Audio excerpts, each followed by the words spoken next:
Ladies and gentlemen, a very good afternoon and welcome to the Ways and Means Committee Room. My name is Aaron Bean. I have the pleasure of serving Florida's 4th Congressional District. It's Northeast Florida, Jacksonville. Yes, I'm a Jaguars fan, and watching a Jags game can be heart-pounding. Today, we're going to give you that same heart-pounding feeling as we have the initial discussion of where we are healthcare-wise in our country right now. I come from the state legislature of the free state of Florida. We didn't always say that. And Florida today has the envy of every other state. Our state budget is among the healthiest, and we've got more reserves in our state than anybody else. And let me tell you where it started. It started 20 years ago. In fact, 21 years ago is where Florida's economy, where we made a big, bold change. And let me tell you how I played into it. I am a bank president, or used to be a community bank president. I made loans. I was pretty good at it. I knew not to put anybody in a vehicle, in a loan that they couldn't pay back. The last thing I wanted to do was chase anybody, and I knew they had to write a check back to the bank every month. So I looked at making sure it was very comfortable, it was doable, it was affordable. And right now, we have a health system that's anything but affordable, not only for the individual, but the largest payer of our health bills is us. Look in the mirror. It's the American taxpayer. And you'll hear a little bit later on how our debt, I'm not going to talk about it now. I think Jody Arrington is going to be coming up a little bit later and talk about our debt, unsustainable, whatnot. So let's go back to 2004, where I was a community banker, but I was also in the Florida State Legislature. And then Speaker Alan Bentz, who was an amazing speaker, a businessman, tapped me and said, Aaron, Representative Bean, I know you don't know a lot about health care, but you know about financing. And right now, Florida has a Medicaid system we can't afford in the state of Florida. Can you bend the curve of cost in Florida and join the team? I teamed up with then Governor Jeb Bush and a whole other host of other folks. In fact, then it was Representative Marco Rubio, who was in our class, in that 2000 class coming in the state of Florida House. We looked at how do we bend the curve of healthcare.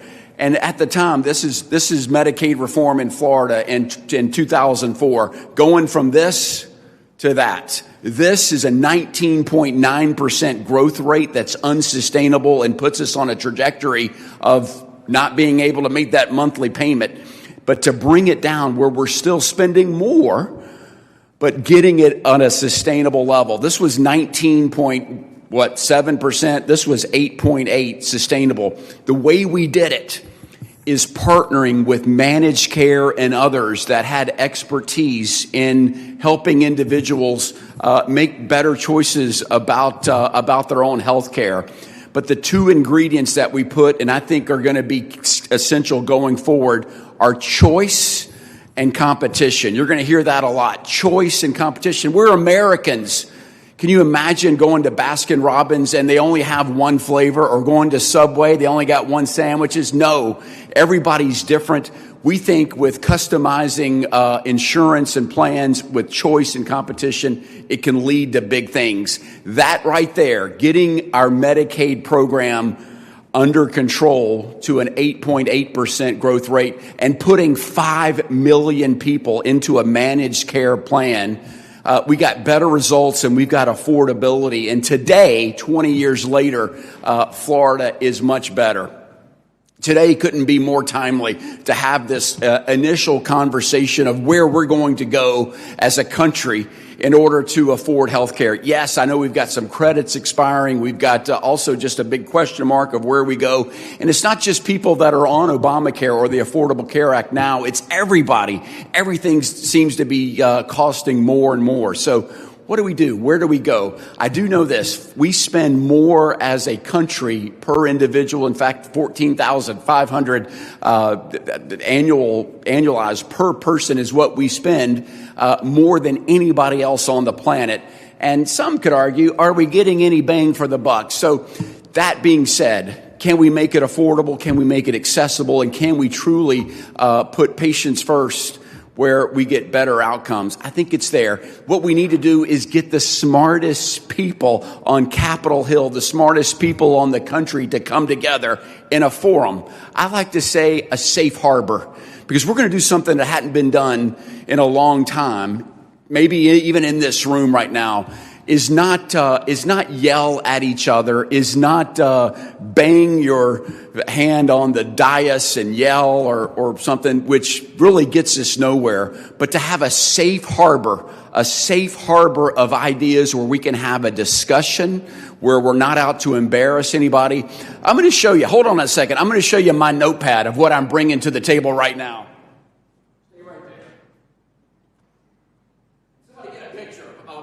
Of my preconceived notions. Here are my preconceived notions. It's blank.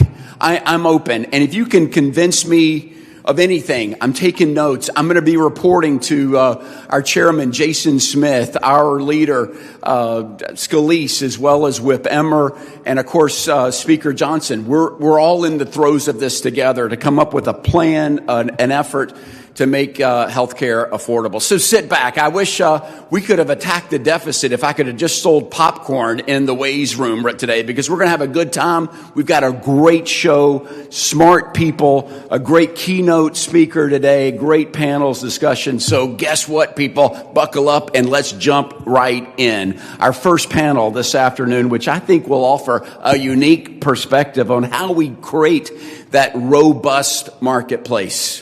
In fact, if we had a robust marketplace, think about this. What if we had a commercial? What if you couldn't watch the Jaguars game without seeing a commercial where somebody said, hey, 15 minutes will save 15% on your health insurance? How great would that be? Or customize your health insurance to save with Beans Health Plan or whatever health plan it is. That's the kind of robust marketplace that these gentlemen up here are going to talk about. So we welcome today Brian Worley, founder and CEO of Patient, John Desser, Senior VP of Government Affairs for Health Equity, and our moderator today, Joel White, President of the Council of Affordable Health Coverage, which is fantastic. Our moderator, first panel, moderating is Brian Sutter, partner and CEO of Capitol Hill Consulting. I'm going to turn it over to Brian.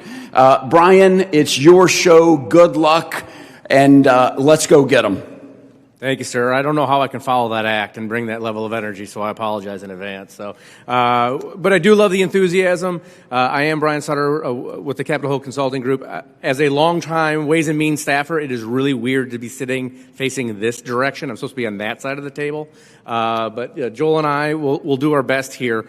But this is the session on creating a robust marketplace for the American consumer. We're going to talk about choice and competition, and it's something that I know people in this room have spent a lot of time with. So I'm going to stop talking. I want to hear from our guests. We'll go through that. We'll do some brief introductions, and then we'll start with some questions, and hopefully we have enough time that we'll grab a couple of audience questions at the end as well. So Brian, we'll start with you for a quick introduction, and tell us a little bit about Patient. Yeah, my name is Brian Worley. I'm the CEO and founder of Patient. I wake up every single day passionate and inspired to help people make better healthcare decisions. We do that by improving their ability to take care of themselves and give them an easier way to pay for out-of-pocket healthcare expenses. Too often cost is a barrier to care. Too often cost causes people to make unhealthy decisions. And we want to cure that, and we want to help people take care of themselves and their family in a way that works best for them. I'm John Desser with Health Equity, and I'm thinking about 21 years ago, and maybe 21 years and 2 months, I walked into this gentleman's office with a list of ideas of how Archer MSAs could be improved. And then to my shock, 2 months later, then Chairman Bill Thomas introduced something called the Health Savings Account Act. And since then, somewhere around 35 million accounts have been created. Somewhere around 60 million people are using HSAs. Another quick story is the founding of Health Equity. Imagine a trauma surgeon from Tucson, Arizona, who while he's in medical school cannot pay the deductible for his wife's pregnancy, and the insurance company is saying it's a pre-existing condition. Well, having had that experience and the experience of not being able to treat patients who don't have the money to hit their deductible, he became very passionate about this idea of helping individuals save money and save lives, frankly, by helping them to better spend their healthcare dollars. And that's the founding of Health Equity, which at that time was created out of Dr. Nealman's garage and is now 10 million HSAs in the country. So thank you, Congressman, for giving us a chance to highlight all this. Joel White, it is weird facing this direction. It's kind of strange because I used to be the staff director on the health subcommittee when we enacted HSAs, and I left Ways and Means after 6 years and wanted to work on issues that were meaningfully important to consumers in driving their healthcare costs down by empowering them to make smart decisions, build on the work that we did on health savings accounts. So I got tapped to lead the Council for Affordable Health Coverage. That's a coalition effort of like-minded companies, organizations, employers, manufacturers, patient groups, providers, health plans that came together. We're pro-market, pro-innovation, pro-patient. And we work on ideas all day long to try and elevate consumers in the healthcare system because we think they're the most disadvantaged players on the playing field. So that's what I do all day. Occasionally work with Aaron Bean on other important stuff, whether it's DOGE or going down to Florida or doing those things. I think the experience in Florida was absolutely amazing. The Florida turnaround, I'm not talking about the Seminoles, was just absolutely amazing. So those are the kinds of ideas that we can bring here to Washington, we can collectively come up with to make a big difference in what we're seeing. Well, thanks, guys. I appreciate all of your introductions there. And I know there has been, as the Congressman mentioned, a lot of talk about the enhanced subsidies. And we're going to have a secondary panel. Hope everybody stays for that because that's going to be exciting, too. And that's an important topic. But I want to talk about healthcare costs more generally because that does impact every single American in this country, regardless of how you receive your healthcare. So let's talk a little bit about that. And I think I want to focus on the first word in this panel, choice. We were talking about choice and competition. So how have you all seen in the real world positive engagement from patients and consumers when given their choice? How has that actually helped to control costs? And do we have any good data on actual good outcomes as well? So, John, I'll start with you. Yeah, thanks, Brian. That's a topic I have been thinking a lot about in the last few weeks and months, if not years. But just a few data points. We did a study internally of our 5 largest customers. Our customers are large employers typically. So this is data comprised from about 1 million different employees. The non-HSA eligible health insurance expense averaged at about $22,000 per person. The HDHP cost to the employer was about $14,882. So there's clearly a savings to the employer by going with an HDHP, high deductible health plan, accompanied by a health savings account. What surprised me, though, and this is where we need longitudinal data, which is what you were referring to, is there's also a report that EBRI put out, the Employee Benefits Research Institute, which showed that if you just look at 1 year, the 1 year of spending, an HSA owner actually spent slightly more in the first year than somebody who didn't. At first, that seemed counterintuitive to me until I thought about it a little longer. And I realized someone with money in their HSA has the money to go to the doctor. They have the money to get their preventative care. So the fact that there's a slight increase in spending by people who have an HSA is not a bad thing. It's probably a good thing.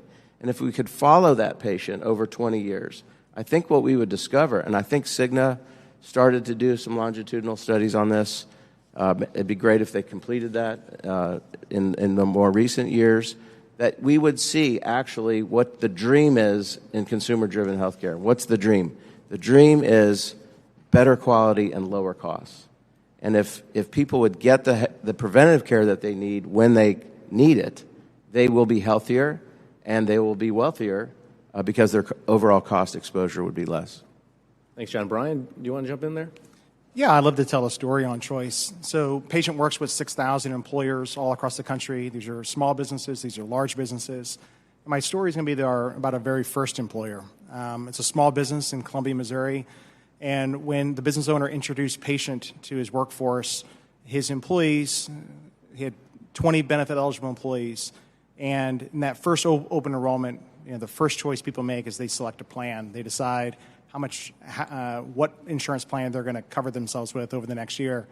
And in that first open enrollment, more of his employees had the confidence and the security to actually change their health insurance plan and choose a lower cost plan, both for themselves and for the business owner. The business owner ended up saving almost $10,000 that next year that he could keep in the community instead of sending it off to a different company. He could keep that to invest in his business, to grow his business. And importantly, his employees, that first choice of cost is one that's guaranteed. It's the size of the premium that they pay that comes out of their paycheck. These employees were able to hold on to more of their paycheck and take home more pay because they weren't scared, nervous, anxious of that deductible. They had an improved way to pay. And so whenever you return purchasing power and you improve purchasing power and you give power to the people, and you actually equip them with the financial means to take care of themselves and their loved ones, they live a life that's more full, with confidence, with dignity, and they make better decisions for themselves that save themselves and others money, and it introduces value into the system. The more that we can move money from and put more and more dollars into people's hands and trust American people and their families to make decisions for themselves, I always would trust the American family to take the best care of themselves versus others. Joel? Yeah, I think the buzzword that we heard in November in some of the elections was affordability. And that's the number one concern when you talk about health care today. It's been consistently affordability concerns for the past 3 years in polling. And I think you see it play out in the market when, you've got an average premium that's approaching somewhere around $30,000, $27,000 for a typical employer family plan, typical deductible around $10,000, and that's true in Obamacare too. So you're talking about almost $40,000 in out-of-pocket cost before the insurance kicks in, and then once you pay that, you're experiencing all this friction, whether it's a prior authorization or access to a doctor or the specialist isn't covered. In Obamacare, what we see in particular is most people, 82%, are in an HMO. That means you can only see the doctor in that model. You can't go outside. If you go outside, you got to pay the full freight.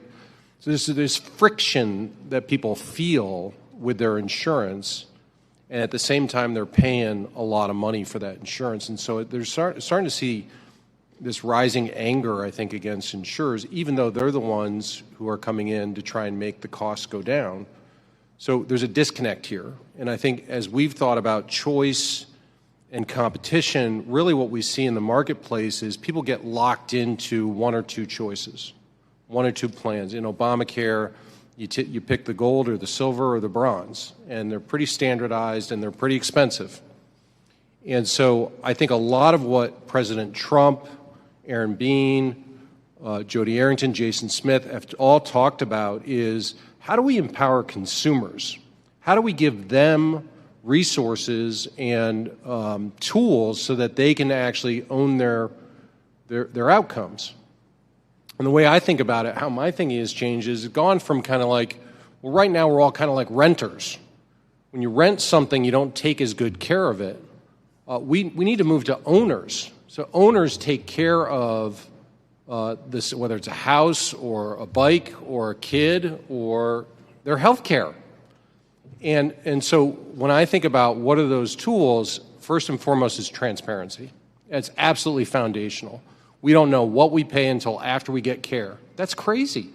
No other, you wouldn't walk into a Starbucks and say, I'll have my wife goes to Starbucks, vanilla latte, right? And they're like, okay, we'll tell you what it is after we make it for you. It's crazy. That's what we have in healthcare. We need to flip that dynamic so you know what you're paying up front. That's foundational.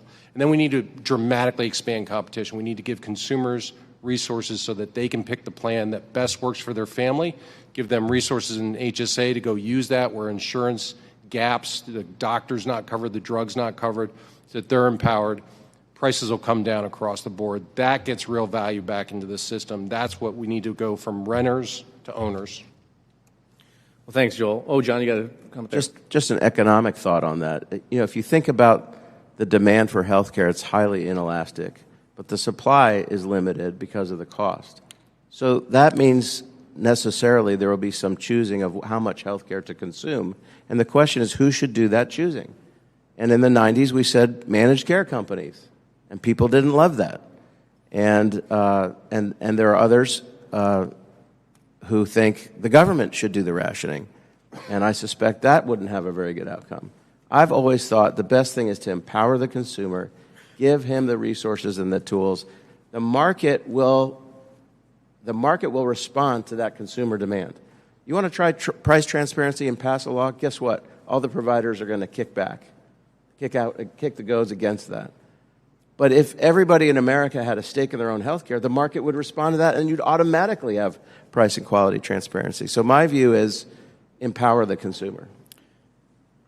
Thanks for those comments. I think, Joel, you made a really good point on affordability, and you pivot to what we always do, right? What is the cost of the premium? What are the deductibles? That is the insurance company bringing the value of that to it. There's a lot that goes into creating what that premium is, networks and state mandates and prior authorization and all of these things. I mean, I think the most visible aspect of that, though, the affordability is the insurance premium, but there's a lot that gets there.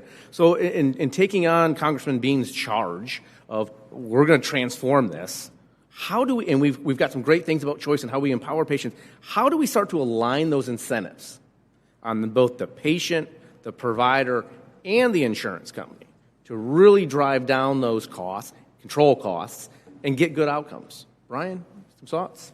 Yeah, I think the North Star is always empowering the patient to make the best decisions possible, giving them not just the responsibility, but the ability financially with information to be able to look at what their needs are and to exercise judgment and discretion. We were exactly right early on that the one stakeholder that's been underappreciated is the patient, and that's the one person who's best positioned to discern value. People need access to not just transparent prices, but transactable prices, and they need dollars in their pocket to be able to pay those prices. You can't purchase care if you can't pay for care, and so we have to start by giving people the financial ability to do so. There's when I was starting patient, J.P. Morgan had put out a study, and it caught my eye because they analyzed millions of people's checking accounts, and they analyzed there was 1 week a year where healthcare actually spiked. In-person visits, 60%. And that week was a week in April. And if anybody can guess today, it's April 15. Why did healthcare, it's not like everyone is sicker that week of April. It's that they have the ability to actually take care of themselves. And so when you introduce liquidity, people are sensitive to that. They're sensitive to the out-of-pocket. When you give them the ability to pay for care, folks make good decisions, and they're able to take care of themselves when they need to rather than when they can afford to. I know you have a panel coming up about the enhanced advanced premium tax credits, but I will just say the president's idea of letting the money flow to the consumer and then empower the consumer to make choices about their insurance would cause what? Competition among the insurers. And we need more of that. But it would also permit the consumer to figure out where the best value is for their dollar. Is it in first dollar coverage with a lifetime maximum, or is it in a deductible with no lifetime maximum? These are options and choices the consumer would have if, as Brian says, we empower the consumer, the patient, with those funds. So I think there's a lot of merit to that idea of taking the subsidy money and giving it to individuals and having them help drive value. Value is the relationship between quality and cost, and have that analysis made by the patient, the taxpayer, the voter. Yeah, there's a fundamental thing we need to understand to get our arms around the solutions, and that is medical costs are the number one driver of premiums. Full stop. Premiums buy coverage that pays for medical care, and the medical care goes up in cost, your premiums are going to go up. It's the number one driver. So these premiums that are coming up next year that people are, 26% increase. 75% of that increase is caused by increased hospital costs, doctors' costs, drugs, labor, intensity, new technologies. If we don't get our arms around the medical costs, we'll never get our arms around rising premiums. And that's important for people because medical costs have grown 2 to 3 percentage points faster every year than workers' earnings. That means affordability goes down year after year after year. Families are less able to afford their health plan year after year after year because those earnings aren't keeping up with the medical costs. So, all right, if we need to address medical costs, how do we get our arms around it? Well, we got a lot of dumb federal policies that drive up costs. I would say, like, we pay more for a hospital service than we do if it's delivered in a physician office, and we should equalize that. We have a facility fee tacked onto a patient's bill just because they went to a physician office that's owned by a hospital. It's not a facility. Don't charge me a facility fee. We have 340B, which is hospital buys a drug at $10. They sell it to the government at $100, and then they pocket that $90. That's dumb. We should pay $10 for the drug.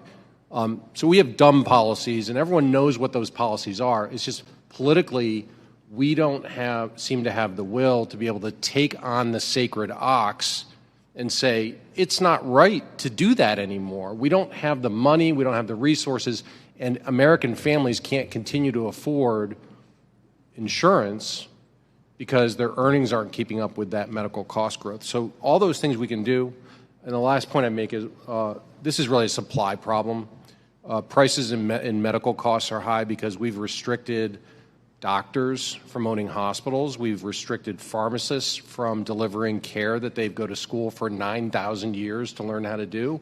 We restrict nurses from delivering care that a physician, the law says a physician can only deliver, but a nurse could actually deliver that. I mean, we need to expand supply of doctors, nurses, pharmacists all over this country so that people have access and the costs go down.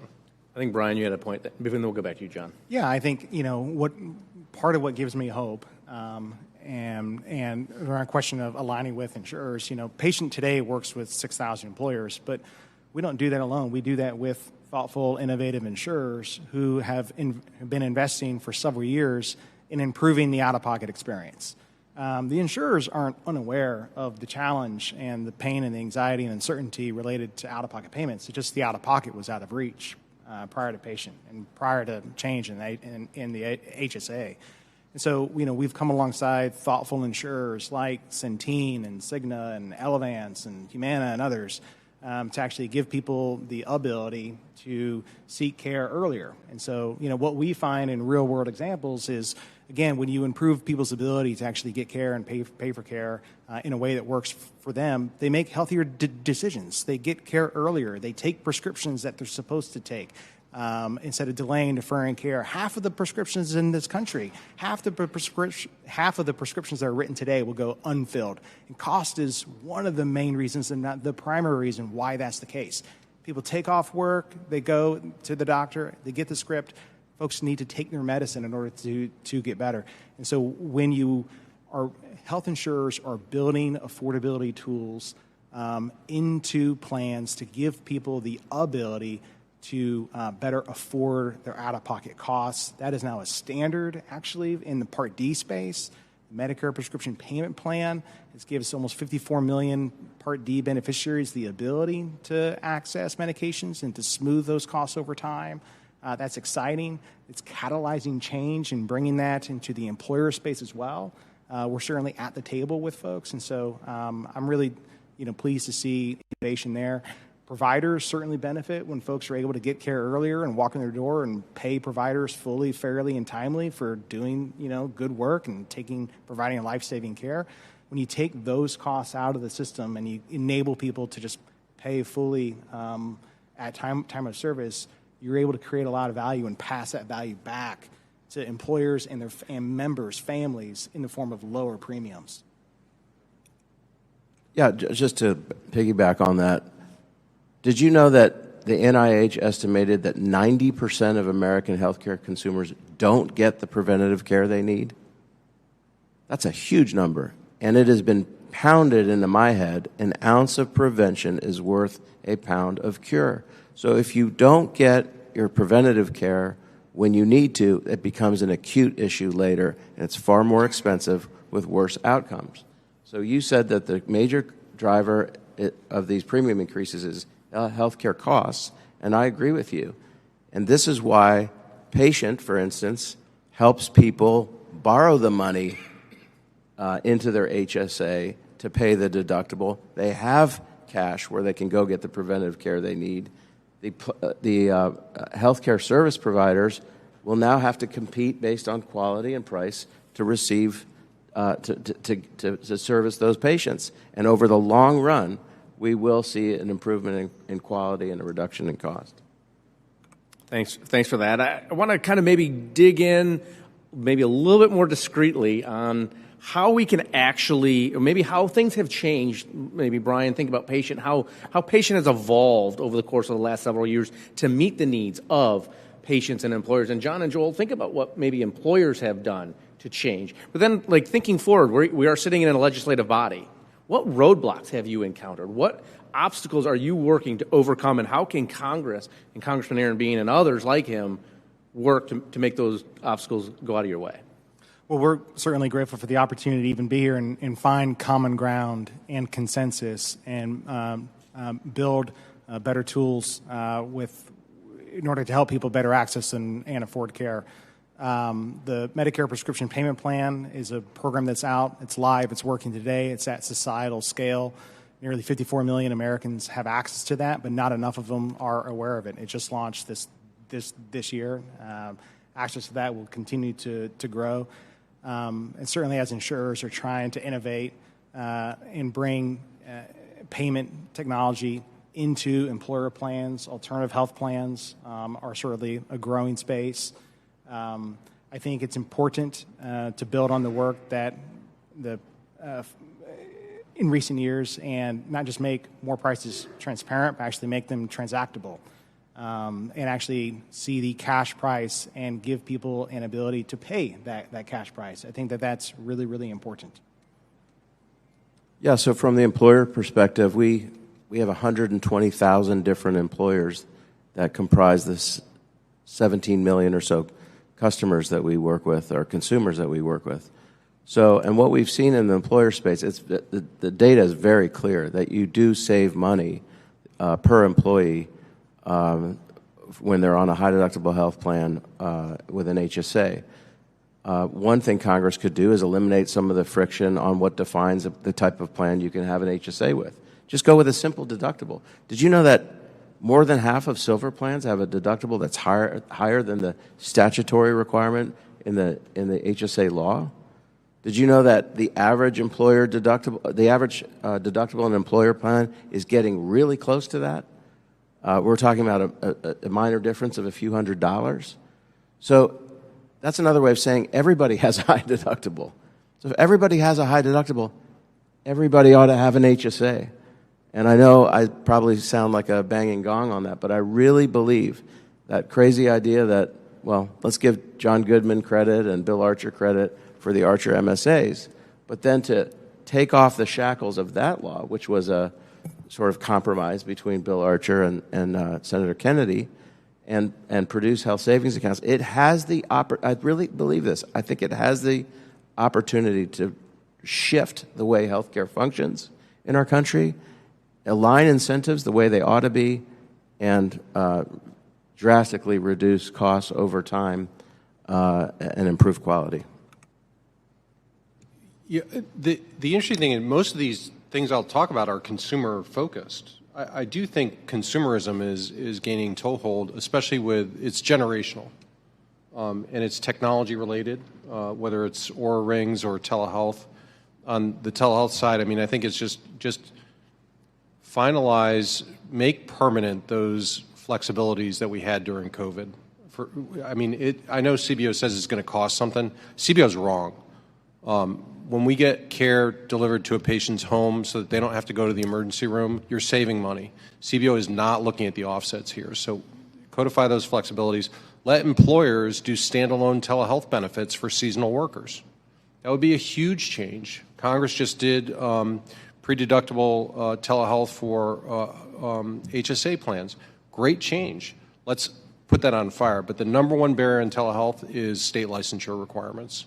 And you ought to lock all the different people in a room and tell them, come up with a nationwide compact, because we can't do this state-by-state licensing thing anymore. The guilds, the blacksmith shops that I call the medical licensure boards, their time is done. Like, we live in a digital age with access to real-time video. The second thing is transparency, and I think Senator Marshall has a bill that would set on fire the ability for employers to access their own data for their own populations and use that to drive a better bargain, a better deal with PBMs and insurers. And I would say the third thing that I'm really excited about is what President Trump put on the table with Trump RX, allowing cash pay purchases for discounted prescription drugs.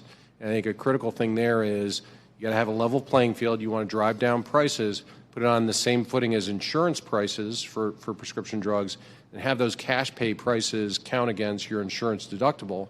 You'd see that take off. I mean, it would be on fire, lit, and really drive in a significant way prescription drug costs and insurance costs down at the same time. I want to, that's very helpful. I appreciate that. A theme that has come up a couple of times, and Joel, you just pointed to that, and you talked about Senator Marshall's bill, is about transaction, and Brian, you talked about transactable prices. I love that. I'm going to steal that terminology because it is exactly what we need to do. We've seen a lot of transparency over the last decade. When we were, John, you'd come talk to me, we talked about HSAs, and we talked about how wonderful this is. We didn't have that information. We are starting to get that now. Where are the holes? And thinking about maybe the employer side with Senator Roger Marshall's bill, but where, as my colleague Steve Sutherland says, we want to skate to where the puck is going. So where is the puck going on transparency and transactional transparency, and what more do we need to do to get there? Brian? Yeah, I think we know where the puck is going. It's going in healthcare the same place that we want it to go for the rest of our lives. Like, there's no future version, there's no future American where we want less choice, pay with less quality, and to pay higher prices.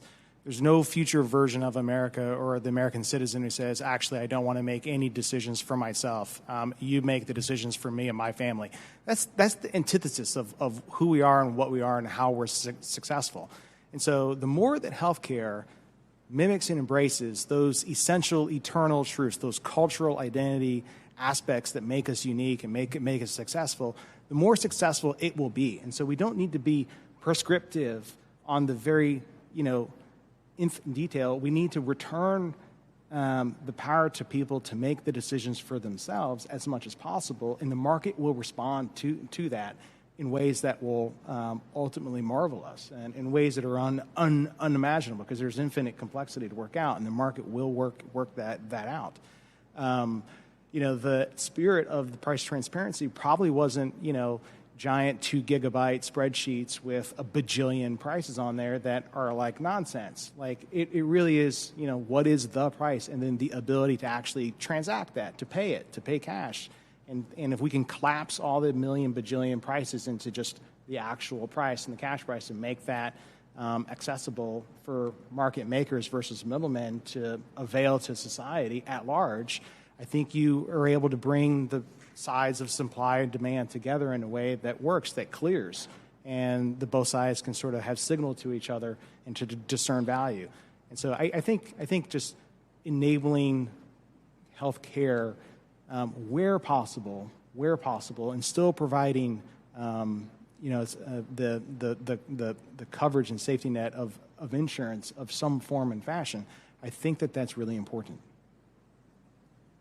Just one thought about incentives. If an employer today wants to try to give an incentive to their worker to get the preventative care that they should get, what are their options today? Maybe a slight reduction in their premium. They won't even notice that. A gym bag at the end of the year, not interesting to most people. As idealistic as Brian's comments were about culture, and I agree with all of those, the thing that motivates most Americans is a dollar. And if employers could put money into an account on a tax-free basis and say, we will put more money in your account. If you do these preventative care steps, you'll see that happen more, and we'll have a healthier society. Maybe I'll talk about where the puck's going, where I'd like to see the puck go. I think if you can imagine, like right here in Washington, D.C., you look at the average cost of a physician visit and say it's $200.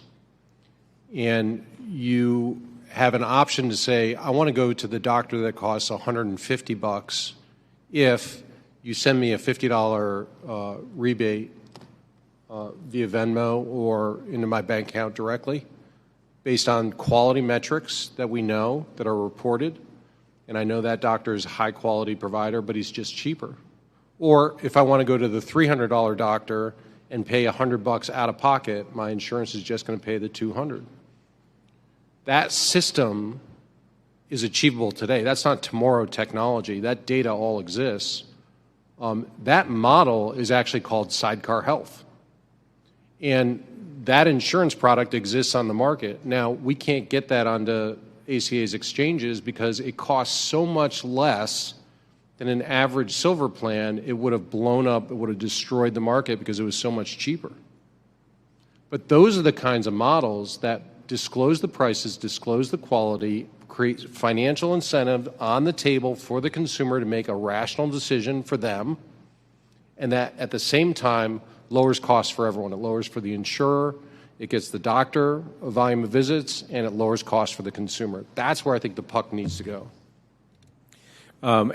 We're sitting in the Ways and Means Committee room, so we also have to talk about the ginormous elephant. Well, we're in the room, so I don't know what we're going to do it. But let's talk about the tax preference. And, John, I think you alluded to this a little bit in your conversation about employers. Like, what does that tax preference from employer-sponsored health insurance, how does that help? How does that hurt? How do we need to think about this? Because this is something that we have grappled with for a long time. I'm going to put you on the spot there. Well, this is a tough one for me because I have my personal opinion and then I have my professional responsibilities. But I was part of the campaign policy team for McCain in 2008, even though I was my day job at the time was serving as Deputy Assistant Secretary for Health Policy at HHS under Mike Leavitt. But we had a lot of debates about what McCain's health plan ought to be. And I know McCain and health care aren't words that Republicans like to hear in the same sentence. But back then, we really thought about that issue. And we thought about incentives. And believe it or not, Ron Wyden and Robert Bennett from Utah had a concept at that time that they would take the entire employer exclusion and, as Bill Thomas used to say, train it like a fire hose on the individual. I don't think that's feasible. I don't think that's politically doable. But I do think if you just do what President Trump said, just put the money in a person's account, let them select the insurance. You don't have to worry about changing all of those tax incentives and getting rid of the exclusion, which is highly controversial. But you still give power to the consumer, and he becomes or she becomes the main focus of the entire system instead of the payer. Joel? Yeah, I have lots of thoughts. I used to work for Bill Thomas, who wanted to get rid of the exclusion. I disagreed with him at the time, and I disagree with him now. And the reason is, if you look at the cost of the exclusion per person, it's about $2,000 a year. Through the tax code, we give employers about $2,000 per person so that they provide coverage, and it's good coverage. It's not HMO coverage. It's not high deductible coverage. Deductibles are low compared to Obamacare, compared to other plans. We spend $6,000 per person in Obamacare and about $6,000 per person on Medicaid. It's much more expensive to have a person in a government-run program than it is to have them in an employer plan. And this is the frustrating thing that I think about Obamacare, is we jacked up the cost on small businesses. All the regulations apply on small businesses. All the individual market requirements apply to small businesses. They're group markets. So we jacked up their costs, we increased the regulation, and guess what? They dropped coverage. Only a third of small businesses offer coverage today. Where did those people go? 12 million people went to the Obamacare exchanges. Half of exchange enrollment are small business employees, where they face deductibles that are 2 times higher. We're subsidizing them at 3 times more taxpayer expense, and they've got HMO coverage where they can't see the doctor or get the drug they need. That's dumb. That is dumb federal policy. If we just support the small business, we would save taxpayer money, we would get people better coverage, they'd have better access to doctors and drugs. So we need to keep it, we need to expand it, quite frankly, in my opinion. Patient itself, we're a small business. We have 150 full-time employees. It's incredibly important to us that we invest in our employees' health and their wealth, and we certainly provide health insurance to them. But we separate the idea of health insurance and health care. Health insurance is not health care. What we try to do is we give everybody an amazing, good policy, but we try to have that as the most capital efficient, the most cost-effective policy possible. And then the savings of premium, instead of sending that off to an insurer, we take all of that and we fully fund to the maximum legal limit their individual HSA. We try to give our employees the maximum amount of dollars that we're legally permissible, that we're able to give them.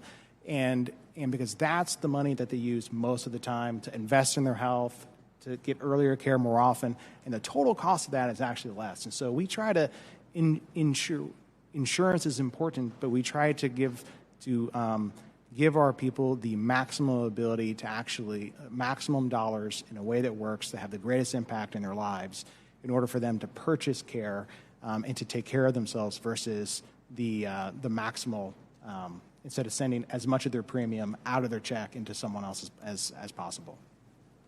That's really helpful and insightful. Thank you for doing that. We do have a few minutes left. I said I would open it up to audience questions. So if anybody has a burning question, I'd be happy to recognize them. Yes, sir. You just state your name, too.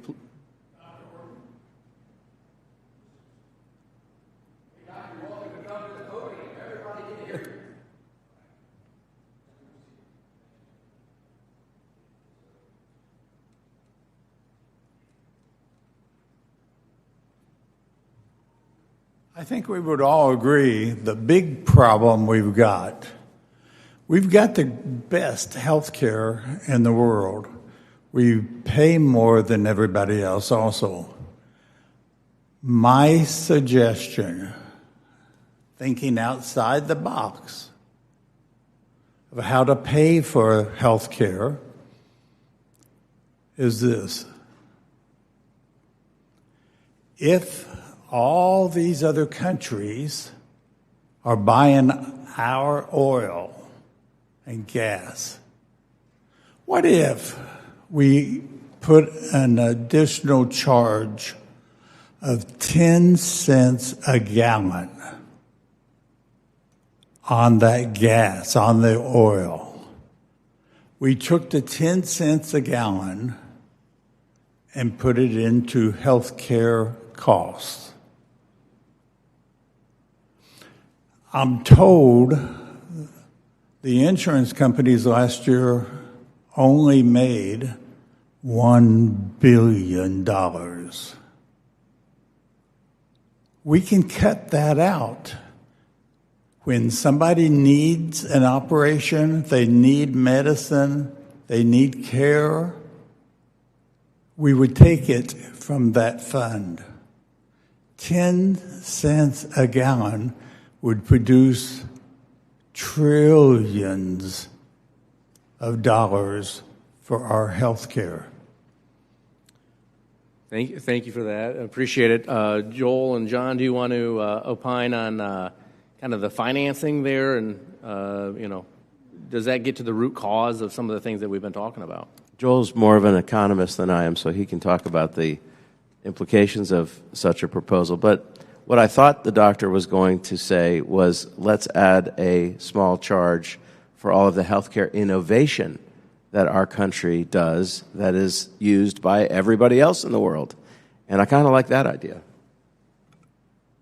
Yeah, I think that's more directly tied to healthcare, and that's something that President Trump has talked about in terms of most favored nation. And we see the challenge in Europe, where they adopted a bunch of price controls. They used to produce most of the drugs in the world, and then they messed around with price controls, and all that production came to the U.S., and that was a good thing. And now I think some want to do more price controls here in the U.S. Others, like the president, has said we should end foreign freeloading and have those countries in Europe in particular start to pay a fair share for those drugs.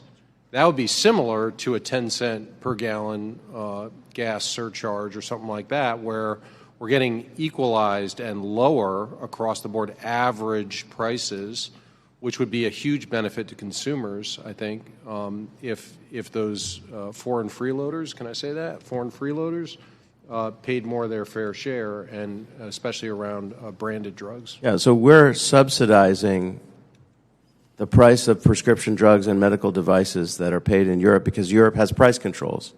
To me, the answer to that isn't let's import their price controls. You either think price controls are helpful to innovation and a market economy, or you don't. But if you don't, the answer is not to import foreign price controls. It's to put pressure on our trading partners to get rid of theirs. Doctor, you had one more comment you wanted to make?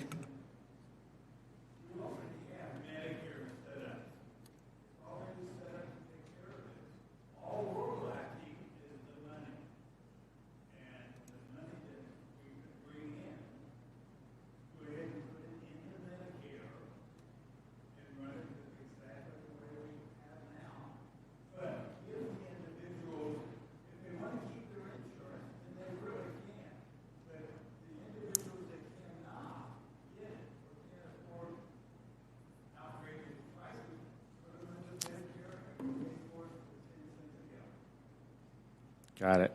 We have just 2 minutes left, so we're going to change topics here, but I want to leave this panel with a little bit of inspiration. Okay, I want Joel, I know it's going to be hard for you, but I want you to really think hard. Think about the last decade or two. Maybe we'll save Brian for the last, because I think he's going to have the most inspiration here. But what can you give us hope on? Where have you seen really good advancements, and maybe even on a small scale? And how do we replicate it on a larger scale so we can think about something in a positive way about, yes, this is doable. We can increase choice. We can increase competition. We can lower costs. Joel, I'm going to start with you. John and I might tag team on this. I remember when we enacted the law that created health savings accounts, we were watching like the ticker and going like, maybe we'll get to 100,000, maybe 1 million. And then it was 5 million and 10 million, and now 35 million accounts, 67 million people in the U.S. Those accounts are constrained by the law, and what Congress did in the One Big Beautiful Bill was it took one of the constraints off. It said if you're in Obamacare, you've got a bronze or catastrophic plan, you're automatically deemed eligible for an HSA. What that means is at least 1.6 million more people next year will have access to an HSA. I just happen to be on Vermont's exchange looking at different plans, and 13 plans on their exchange are all HSA qualified now. That was an incremental step. I think one thing we can do to expand that is to say if you've got a silver plan, you should be HSA eligible too. That then gets the money into the consumer's hands, that forces competition, that drives down prices and improves quality. I'll just say ditto. When we worked on this in 2002, I don't think we had any idea of the impact it could have. And over the last couple of years, I've realized it really can solve so many of the problems in our healthcare system if everybody had access to one of these. And so I congratulate Joel and Chairman Thomas for their vision. I didn't see it at that time. I thought it was an incremental step in the right direction, but now I see it as possibly changing the entire healthcare system. And I agree with what Joel said about the OBBBA and the steps taken to make HSAs more available. I commend Congressman Bean for supporting that legislation. I think that really positive development is the availability and liquidity of cash prices. You look at what's happening with GLP-1 just over the last 6 months, 3 months. Wherever there is cash pricing that's open, that's transactable, prices decline. There's actually pockets of deflation in healthcare. That's great.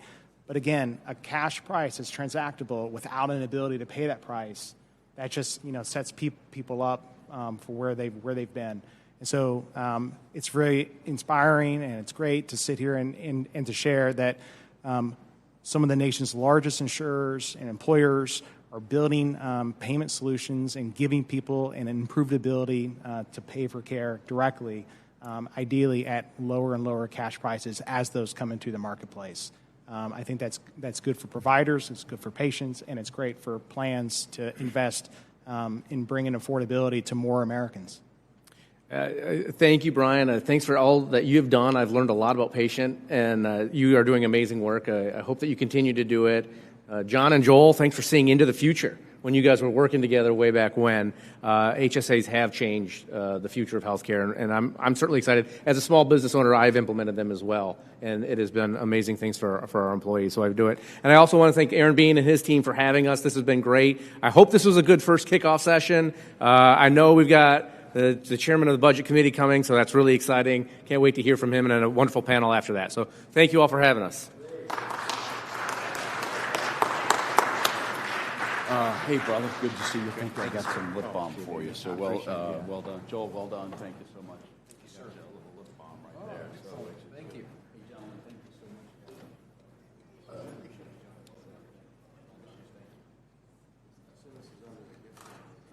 Ladies and gentlemen, thank you. I told you it was going to be a power panel, and they delivered. So thank you, gentlemen. If you just came in, we've had a handful of folks come in. Welcome to our first of a handful of a series, Pathway to Consensus. It seems like Congress needs a little help having a conversation to get there. And it's so timely right now. Healthcare is in the mix. Ladies and gentlemen, I'm now happy to introduce our keynote speaker. And I was in his committee, the budget committee, yesterday for Member Day, where members get to talk about really anything they want to talk about. I told you I'm a banker. I got banker's blood in me, and I can't stand debt. That's why it really bothers me that the pathway the United States, our government, is on, an unsustainable path. I want to pitch something to you. What if we had a time machine? We had a flux capacitor, and that time machine could take us to the bridge of the Titanic. So April 1912, we're on the bridge of the Titanic, and we go to the captain, and we tell the captain, Captain, you might want to consider changing courses because you're going to hit an iceberg. He might just say, you know what, future man, off with you, because we have two spotters out there that are carefully watching everything where this ship goes. And by the way, this ship is unsinkable. And we know how that turned out for that ill-fated ship. But I will pitch to you our spending course that we're on right now. Not only do we know there's an iceberg, we can see the iceberg. We see it. And what we're doing is not changing course, but we're just pulling back on the accelerator, the throttle, and headed towards disaster as we continue to spend more money. I wish I could blame the other side, but both parties, how about that? Both parties have a hand in pulling that accelerator down. Our gentleman that's going to be speaking to us has been for the last, let me see, he was on a phone call. You not know this. They said stretch it out a little bit, but Jody likes to talk. He's going to talk to you, and I know whoever he's talking to on the phone is also right there. Jody's been a great friend of mine for a very long time. Since I came in here 3 years ago, we have like-minded because he, too, has been in committee in this very room saying, we're going to hit an iceberg. It's time to make a change. He has put his family first and made a big decision just about a month ago where he decided it was best to go in a different direction. I don't know where he's going to go, I don't know where he's going to go, but I do know this: his love for his country. He's going to stay as an advocate to continue to fight for correcting the course, for turning the ship. And here he is now, speaking his mind, telling us how do we get it back to sanity. Please welcome the budget chairman, our friend, West Texas's own committee chairman, Buddy Jody Arrington. Jody, congratulations, my friend. We're proud of you. I've been bragging on you since there, but welcome. I have gotten so steeped in healthcare policy that Aaron merged me with Buddy Carter. It's Buddy Arrington. I'm fine with that. Buddy has a lot of really good ideas, very passionate about PBM reform, which I think should be part of the constellation of bigger, bolder reforms that we should consider in a second reconciliation.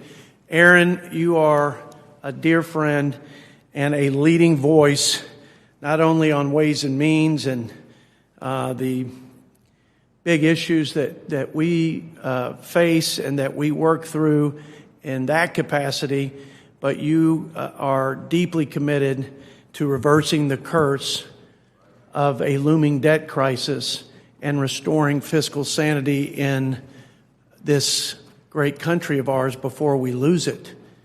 And if we have a sovereign debt crisis, we not only ruin this economy, we jeopardize our security and our global leadership in the world, and with that, our children's future. Completely unacceptable. And you are a lead dog in the sled of trying to get this people's house and the fiscal house in our nation's capital in good stead. So thank you for that. I know we're here to talk about health care, but Jerome Powell said when we went to see the Fed chairman, say what you want about his commitment to reducing short-term interest rates, he said you cannot reverse the curse of this massive and ever-growing indebtedness, now exceeding the debt to GDP that we had in World War II or thereafter, which was the most level of debt we had vis-a-vis our economic output. He said you can't address it if you don't address the cost of health care. It's just such a big piece of our budget and our unfunded liabilities into the future, right? I agree with him. So I come at this from the perspective, first and foremost, of addressing the rapid deterioration of our nation's fiscal health, first and foremost. Because when you look at these numbers, I'm going to read off some of them. They are stunning in terms of what we used to spend as a percentage of GDP on health care, what we used to spend as a percentage of the federal budget, and what we're spending now. Obviously, the spending for many of you all, because you're astute folk, and you understand that it's primarily mandatory programs. And the mandatory spending is primarily health care. And what's behind that is primarily demographics and bad health care policy. I mean, one thing you can't do much about except for look at how you structure these programs is the fact that 10,000 baby boomers are retiring every day. But you can look at some of the programs that we have in place and the perverse incentives that they are creating that have distorted what used to be a much healthier healthcare market that have resulted in costly health care for families, but also an unaffordable and unsustainable cost of health care for taxpayers. And let's look at the numbers real quick. 1975, Aaron, federal health care spending was a whopping $19 billion. In 15, it was $937 billion. And today, it's almost $2 trillion. In 30 years, it'll be almost $8 trillion. So it's exponential. Federal spending on major healthcare programs as a share of GDP is projected to grow by 50% over the next couple of decades. Federal Medicaid spending since 2014 has more than doubled. In Medicare, it has more than doubled.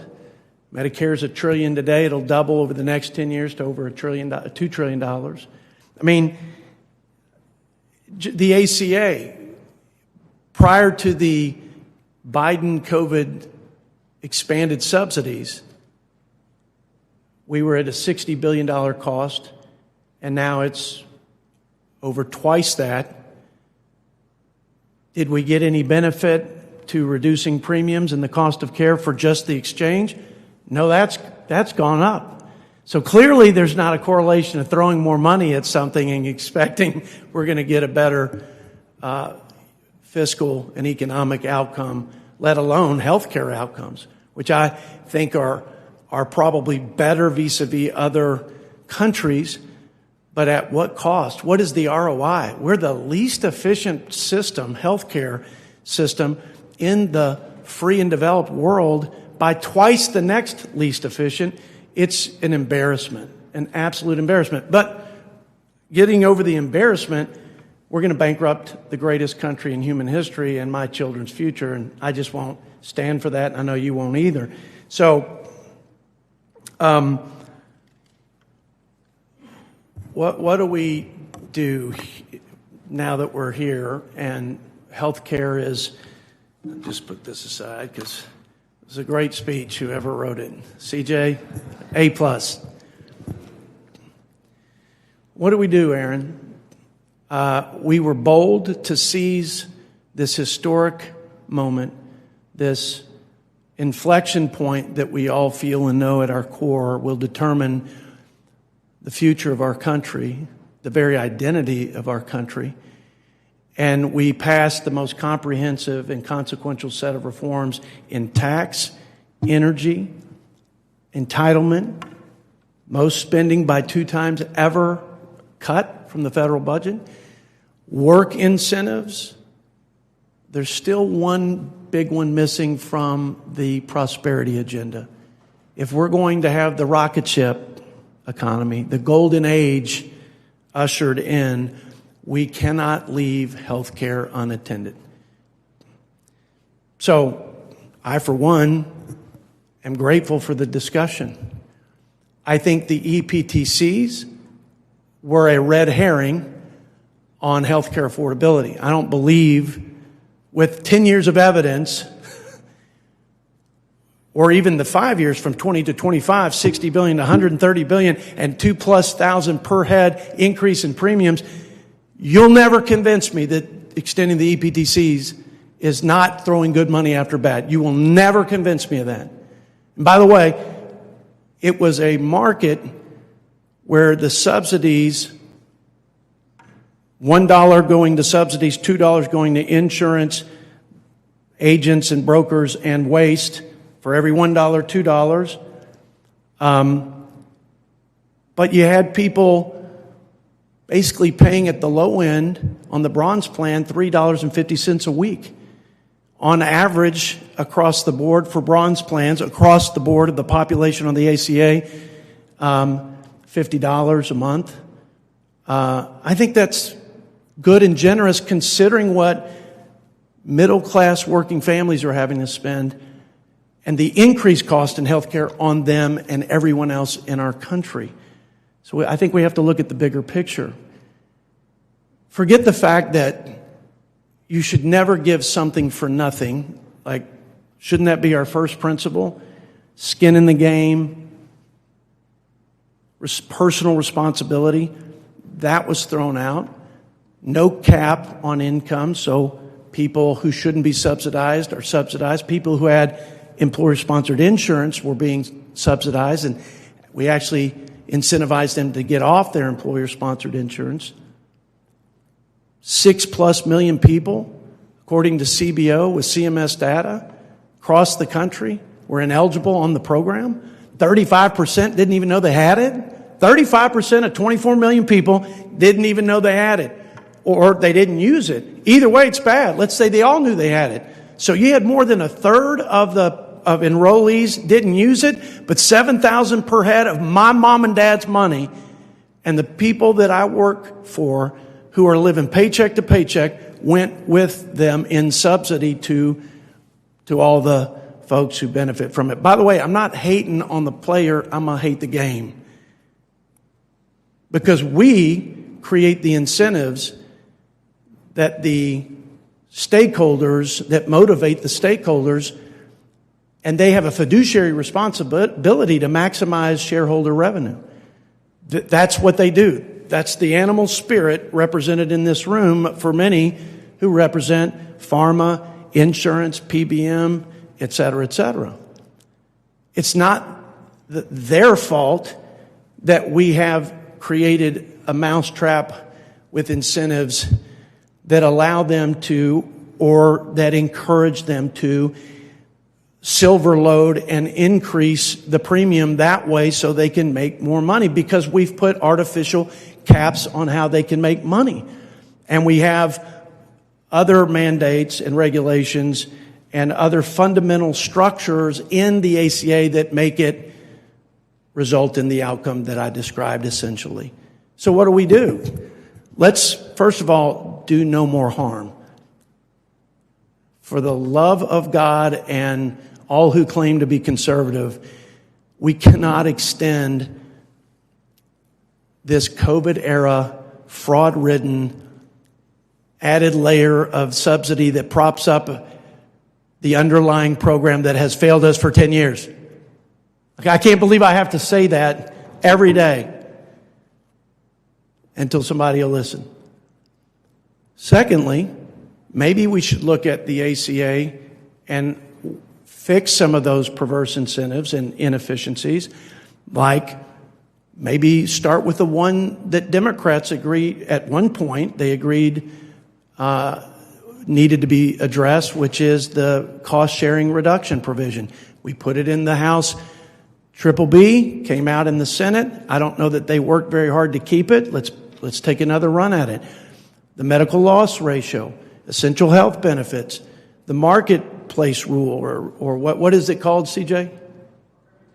It's basically more program integrity to build on what we did in the BBB. There you have it. Just one of those that we had in the House bill, according to CBO, would have reduced premiums by 12%.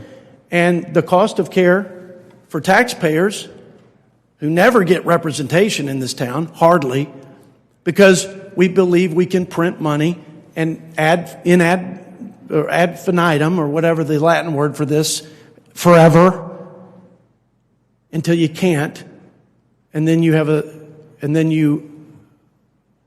lose your reserve currency status and the whole thing goes to hell. So, we have ways to make it, if you're not going to throw the whole thing out, which I don't think anybody's there anymore. I'm the only one stuck in the 90s with my mullet. I used to drive a Fiero and have a mullet. That's where I am on Obamacare, but I know most people have sold the Fiero for a Camaro and a Camaro for an IROC Z, and they just continue to progress. So let's just make it more cost-effective and more efficient with those provisions. I think we can build consensus pretty easily. We did on one already. And if we can do it with Democrats, all the more sustainable, all the more, patriotic, in my opinion. But if we can't, Aaron, why would we leave the most consequential tool of reconciliation in the toolbox? If we believe that we have good policy reforms for the private market and for healthcare, macro healthcare reforms that will bring the overall cost down, why would we miss this moment any more than we worked hard to stay unified and to drive that really historic, big, beautiful bill that has done some really good things already? We can say already that inflation's coming down. We can say interest rates are coming down. The long term, the bond markets are better, best in 4 or 5 years. That's a good sign for the debt crisis, Chicken Littles. So we're getting some good feedback, and we can do more as we give more certainty on trade and truly address this affordability issue on healthcare. Let's not BS the American people and play little games because we're afraid of what's going to happen in November. I'm not saying be cavalier. I'm saying be courageous and believe in what you espouse to benefit the American people and the healthcare system, and then lean in, unify, get it done. Do site neutral. I don't care if you're from the hospital. I got my ass chewed out by the hospital groups in my part of the world, and I've never felt more like a man in my life. Because all I had to do was say, let's take this debate to the public square, not in your boardroom. Let's go out and let's let the rest of the people hear. And you know what? The debate stopped. And if they ran their hospitals like we're running the country in terms of health care, they wouldn't be around very long. So let's stop paying hospitals more for the same outpatient procedures. We need hospitals. We need them to work. They're great assets for our community. My mom survived a bad accident just a few weeks ago because we have such great compassionate and professional care at the University Medical Center in Lubbock, Texas. All of you stakeholders need to be motivated. We need insurance to control cost. We need pharma to develop life-saving drugs. So we need the ecosystem to function, and we need you motivated, but we don't need to rip off the taxpayer anymore as a result. And we need a healthy market with choice, true consumerism, competition, innovation, and I think we'll have some great outcomes that we can be very proud of.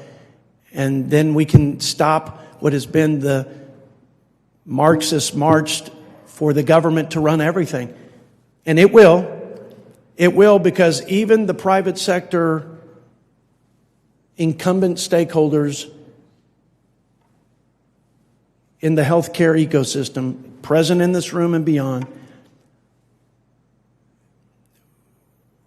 will too often fight too hard for the current system and the cheese as it is placed in their part of the mousetrap.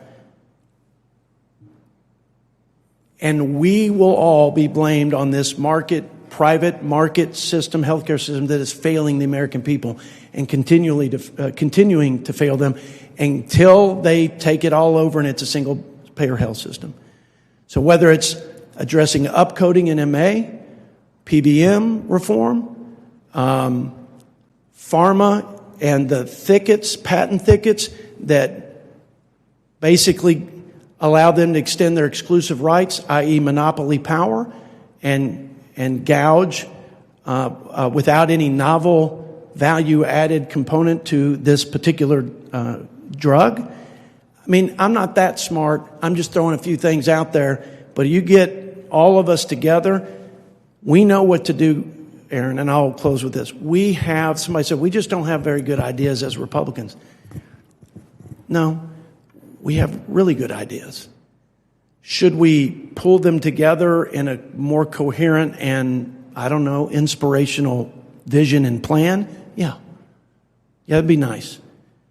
I think having multiple healthcare jurisdictions, I don't think that helps that. That's why I love the Budget Committee, because we have people represented on all of it so we can see it sort of in a unified way and not so fractured with competitive jurisdictions. I don't think that's healthy, actually. But we have the ideas. What we have to have is the courage to advance those ideas like we did in the big, beautiful bill. I don't think the Democrats are going to work in good faith with us. I don't think The shutdown was about EPTCs. They get the joke too. It's about a wedge issue for November. I'm not saying individually. There are Democrats that would work with them. Collectively, it's all about contrast, wedge, win, and have the power shift in Congress. It's happened from both parties. What are we going to do with what we have control over? I hope and pray to God that we rise to this occasion, because as I said before, this may be the last best chance to fix it and to demonstrate that our policies and market forces and economic freedom and freedom in general is the answer. As Ronald Reagan said, government, certainly at this point, we can hopefully all say, more government's not the solution. More government is the problem, but that's just a little bumper sticker for my next campaign in West Texas. It doesn't do anything here unless we come together and strike while the window of mercy is open. So I'm ready, and that's my message every day, and will be until we do the right thing and finish that circle of economic policies that can truly unleash our greatest potential. Thank you, Aaron. God bless.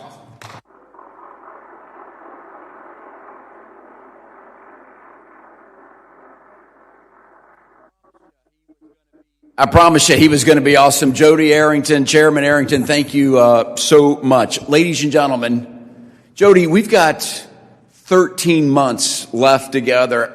We're going to get it done. We're going to put something out there in front of the American people to make this happen and to take it forward. Ladies and gentlemen, our main event is just moments away. We have a thriller for you, a clash of intellectual titans who are going to debate and discuss, not so much debate, but just have a discussion over these tax credits. But right now, we're going to change out. We're going to welcome them here. We're going to take an 8-minute break. We're going to come back at 2:30 for our main event. You can stretch, get a water, use facilities, and we'll be right back in 8 minutes. Don't go anywhere.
Ladies and gentlemen, welcome back. It's Aaron Bean, honored to be the congressman for Florida's 4th congressional district. It's Jacksonville, the Jacksonville area.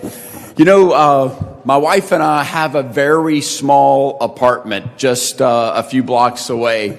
We have a Roku. Do y'all know what a Roku TV is? Of course you. If all the young people know what a Roku. For me, a Roku TV, I know it's a giant computer, but my Roku knows, I think it knows I'm in Congress, because every other commercial is tell your congressman commercial, right? It'll be a commercial, tell your congressman. So I do get a lot of tell your congressman commercials that say, you know, the employee tax credit. It's the hot topic right now. It's the debate.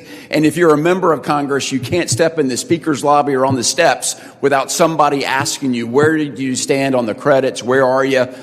It's a hot topic right now. In fact, I just did my little potty break, and I got asked that question. Where are you on these questions? What if we could have two intellectual giants that could deliver the straight facts? What if we could do that? I got good news for you, everybody. We got them here. Intellectual giants, thinkers from the industry that have focused on the tax credits. What's the real deal?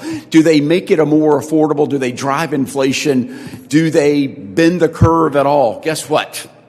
You're about to hear them. You're about to hear them, because we have put together the power panel, the all-star power panel. And let me tell you, from somebody that sits in this committee, I have to give warning. I didn't give warning to the previous panel.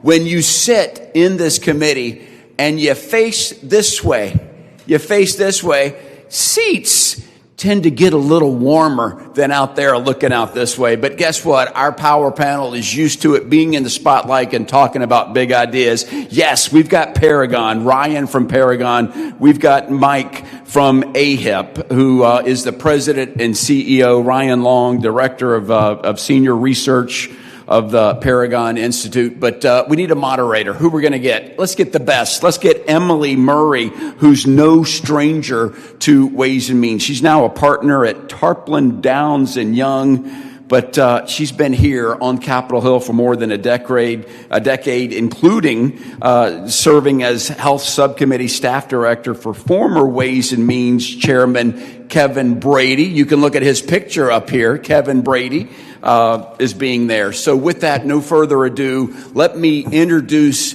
Emily, and let's get the thinking party started. Emily Murray, the floor is yours. Wonderful. Well, thank you for having this conversation today. It's very timely and very important.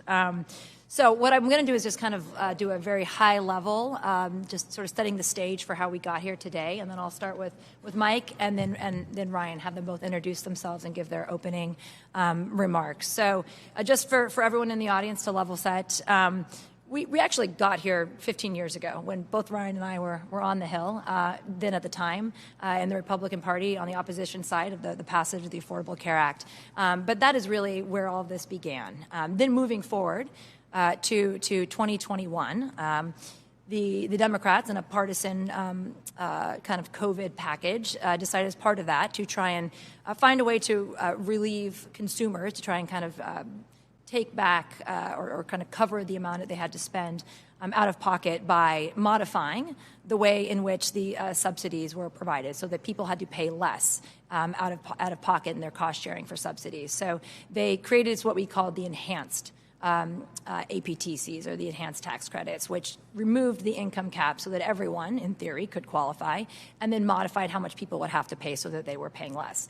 They did that on a temporary basis. They did it for 1 year, and then they came back again as part of the IRA, and they then passed that for an additional years, set to expire this year.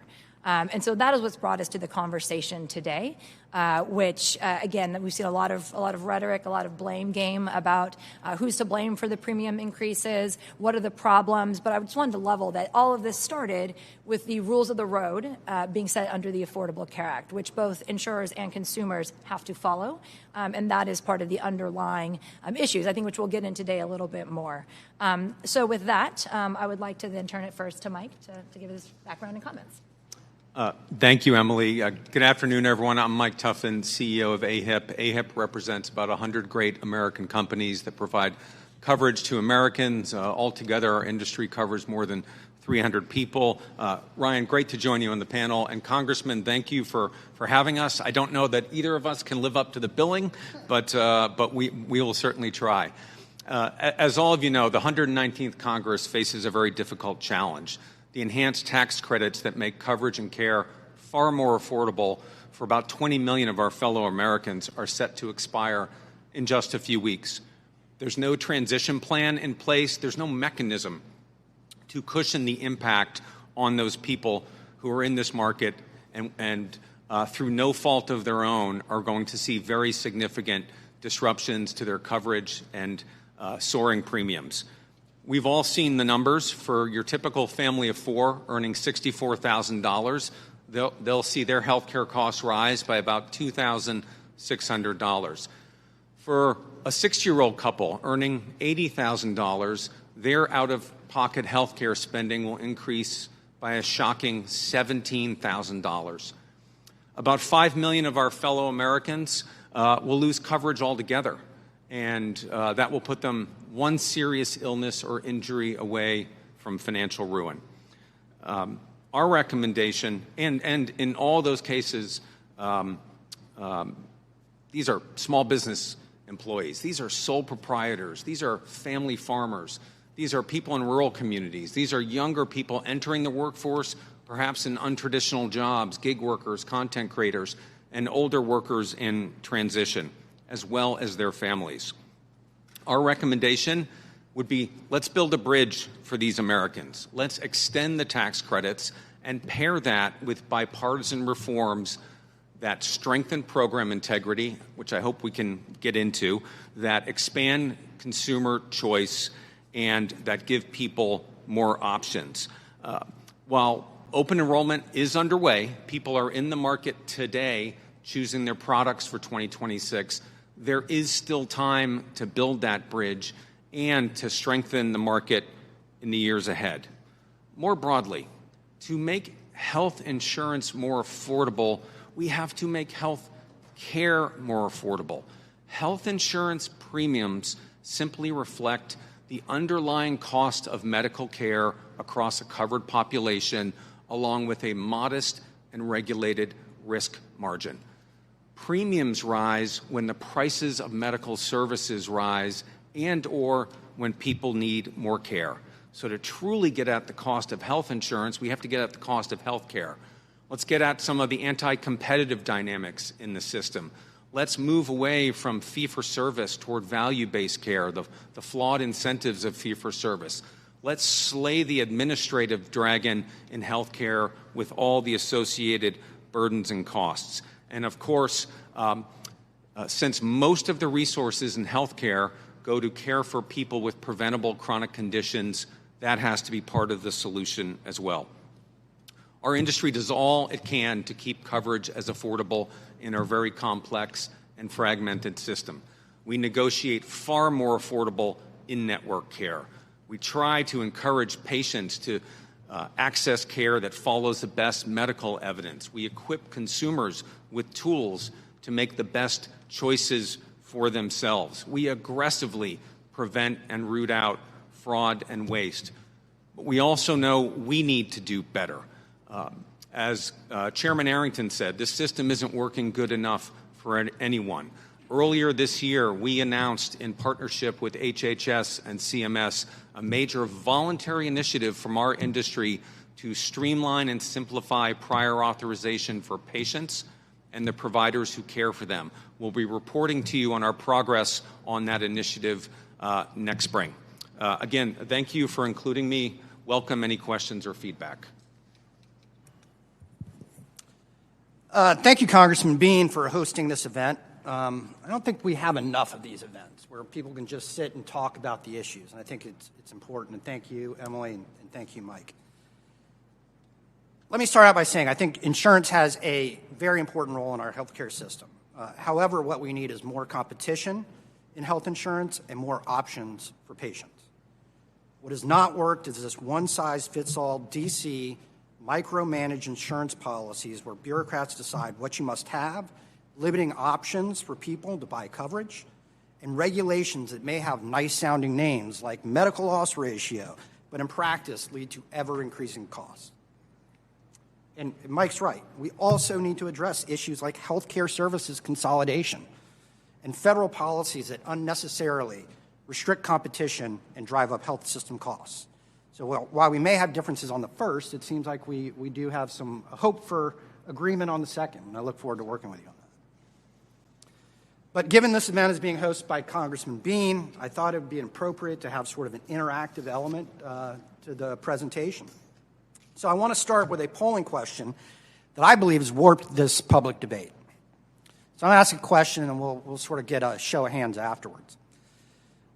This has been a polling question that has been asked, and variations have been asked as well. Currently, there is a tax credit available to people who purchase their health insurance off of the health insurance marketplace, sometimes called the exchange. That allows working families to afford premiums for their health insurance. This tax credit is set to expire this year unless Congress votes to extend it or makes it permanent. From what you know, do you favor or oppose Congress extending the health care tax credit? So I want to get a show of hands from everyone here, everyone.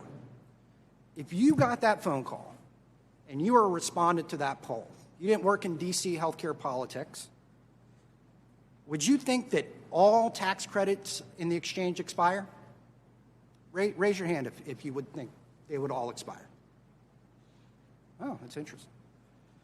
So the rest of you would believe that the respondents would be able to determine that no, the ACA credits are permanent. They will continue to be available to everyone that's eligible, and it is only those that were created in COVID.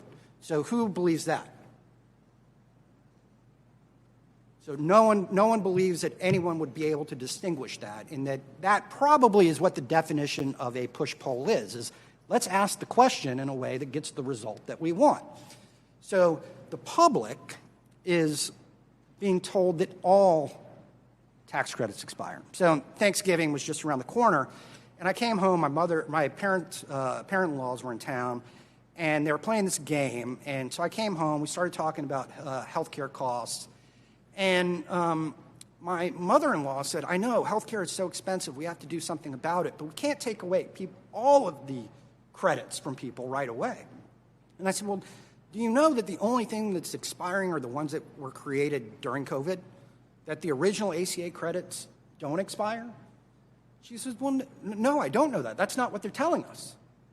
And so they asked a logical question. They said, why would the people that are saying we need to get covered be providing the impression of those very same people that all of their assistance is going to go away? So we've had this debate by some, and we saw it in the letters that went from Speaker or Leader Jeffries and Leader Schumer to the President that said the ACA credits are expiring. So everyone thinks that everything's expiring, and that's just not true. So today I hope to have a discussion on some of the facts. So here are the facts. These new subsidies were put in place to address COVID. We're in the Ways and Means Committee hearing room. If you go back and you look at the Ways and Means Committee report on why they created these in 2021, they specifically said these credits are designed to help people get through the COVID pandemic. They were extended in 2022. We were still in the middle of the COVID public health emergency. And the authors of the Inflation Reduction Act scheduled them to expire in 2025 when the assumption was that we would be out of the public health emergency. There was nothing stopping them in reconciliation from making them permanent, although it probably would have been odd for them to go and make something permanent that they were telling the public was designed to address a pandemic. So the ACA tax credits are permanent and will be available to all people as they were under the ACA. If people say that the premium support will abruptly end, they are intentionally and knowingly deceiving the public. The subsidies available in 2026 will still be extremely generous. For a typical 50-year-old in the exchange at 150% of the poverty level, their subsidy is almost 5 times the subsidy that same person would get if they got their insurance through work. For an individual with an income of $1,300 a month, not taking into account any other refundable tax credits they would be eligible for, the maximum premium amount they would pay in 2026 is $26 a month. And the lowest cost silver plan available to them would be around $15 a month. That is not an end to premium support. Premiums have increased around 35% from 2021 to 2026. And even with premiums increasing, the maximum amount an individual or family will pay for the coverage in 2026 is the same in actual dollar amounts that family did and paid in 2020. The same actual dollar amount, assuming that they had the same federal poverty level. Fraud, as confirmed by GAO yesterday, is rampant in the exchanges, especially with the creation of the $0 plans that came from the COVID credits. We've heard about the increase in exchange enrollment. Well, all of that exchange enrollment has come in basically one income group, those that have access to the $0 premium plans. That went from 3 million people in 2020 to over 11 million people in 2025. Now, I believe Chairman Arrington mentioned this, but the House Reconciliation Bill did contain a provision that would have lowered average premiums in 2026 and beyond by 12%. But the Democrats in the Senate stripped it. It also would have saved the government $30 billion over 10 years. Now, healthcare consolidation is accelerating because of government policies, and that's driving up systems costs. It's leading to increased premiums and the disappearance of independent physicians, which is stifling the effects of competition. So we do have to address the problems that are leading to increased healthcare costs. We do have to address the problems that are leading to increased consolidation. The federal policies that make bigger and bigger healthcare systems that lead to higher and higher healthcare costs, which in turn lead to higher and higher premiums. Now, a permanent extension of the COVID credits would cost about $350 billion over 10 years. It would also increase our debt financing, or deficit financing, another $50 billion. Now, the interest in our debt is over $1 trillion a year right now. That is 14% of our budget goes directly to finance our debt. And I think Chairman Arrington did a great job of explaining what the ramifications of that are. As we saw with the passage of the American Rescue Plan, when you just spend and you have higher deficits, that's going to lead to adverse effects for average Americans through higher inflation and higher interest rates. We do have to do more to provide people more options for affordable coverage. We shouldn't be throwing good money after bad, particularly when we have ACA credits that will remain permanently in place to provide assistance to those people that need it. I appreciate the opportunity to be here today, and I look forward to a great discussion. Thank you both. And it was actually great. We definitely heard some differences and some area of overlap, which I want to dive a little bit more into. And I'm going to start with this one, and then we can get more into the core debate about how we extend subsidies, do we make changes, and then also what are other alternatives, perhaps where there's agreement. The first one I want to hit a little bit more on, and as you mentioned, the very timely GAO report that just came out yesterday. But that's not the first time that we've been hearing about some of the concerns with fraud in the system. So what I would like to do is, if I can have both of you, and whoever wants to go first, but kind of speak to some of the new program integrity provisions that have already either been proposed by the administration or that were enacted as part of the reconciliation bill to get after some of these issues. And I'd also love to hear about what other policies that either you're doing on your own as the industry or other reforms that you think could happen to get at some of those issues. So I'll start with... Can I jump in on that? Emily, I'm glad you raised it and want to just address this head on. Our industry wants to compete in and serve consumers in a market that works for people and that Congress has confidence in. We are advocates for program integrity. The verification and eligibility determinations are made by the federal and state marketplaces.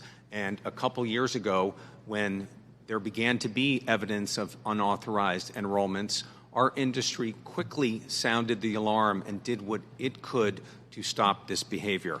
We implemented guardrails. We scaled resources to support consumers who got caught up in this. And we urged CMS to take action.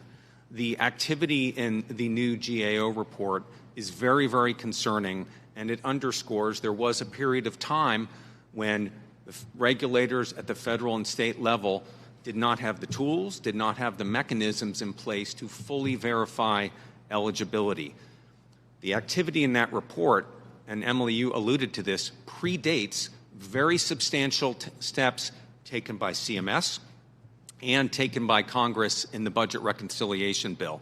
And GAO acknowledged that CMS took decisive action following this very concerning activity, suspending agents and brokers for suspicious activity, requiring three-way calling if a broker was the lead on a submission for a consumer, verifying Social Security numbers. These policies drove a significant decline in the unauthorized activity. And then with CSIO's actions and the budget reconciliation bill, the special enrollment period has been limited, income verification has been strengthened, steps to prevent dual enrollment in Medicaid, a requirement that a consumer repay any excess premium tax credit, stronger regulation on agents and brokers, and auto re-enrollment in the marketplace ends in a year or two.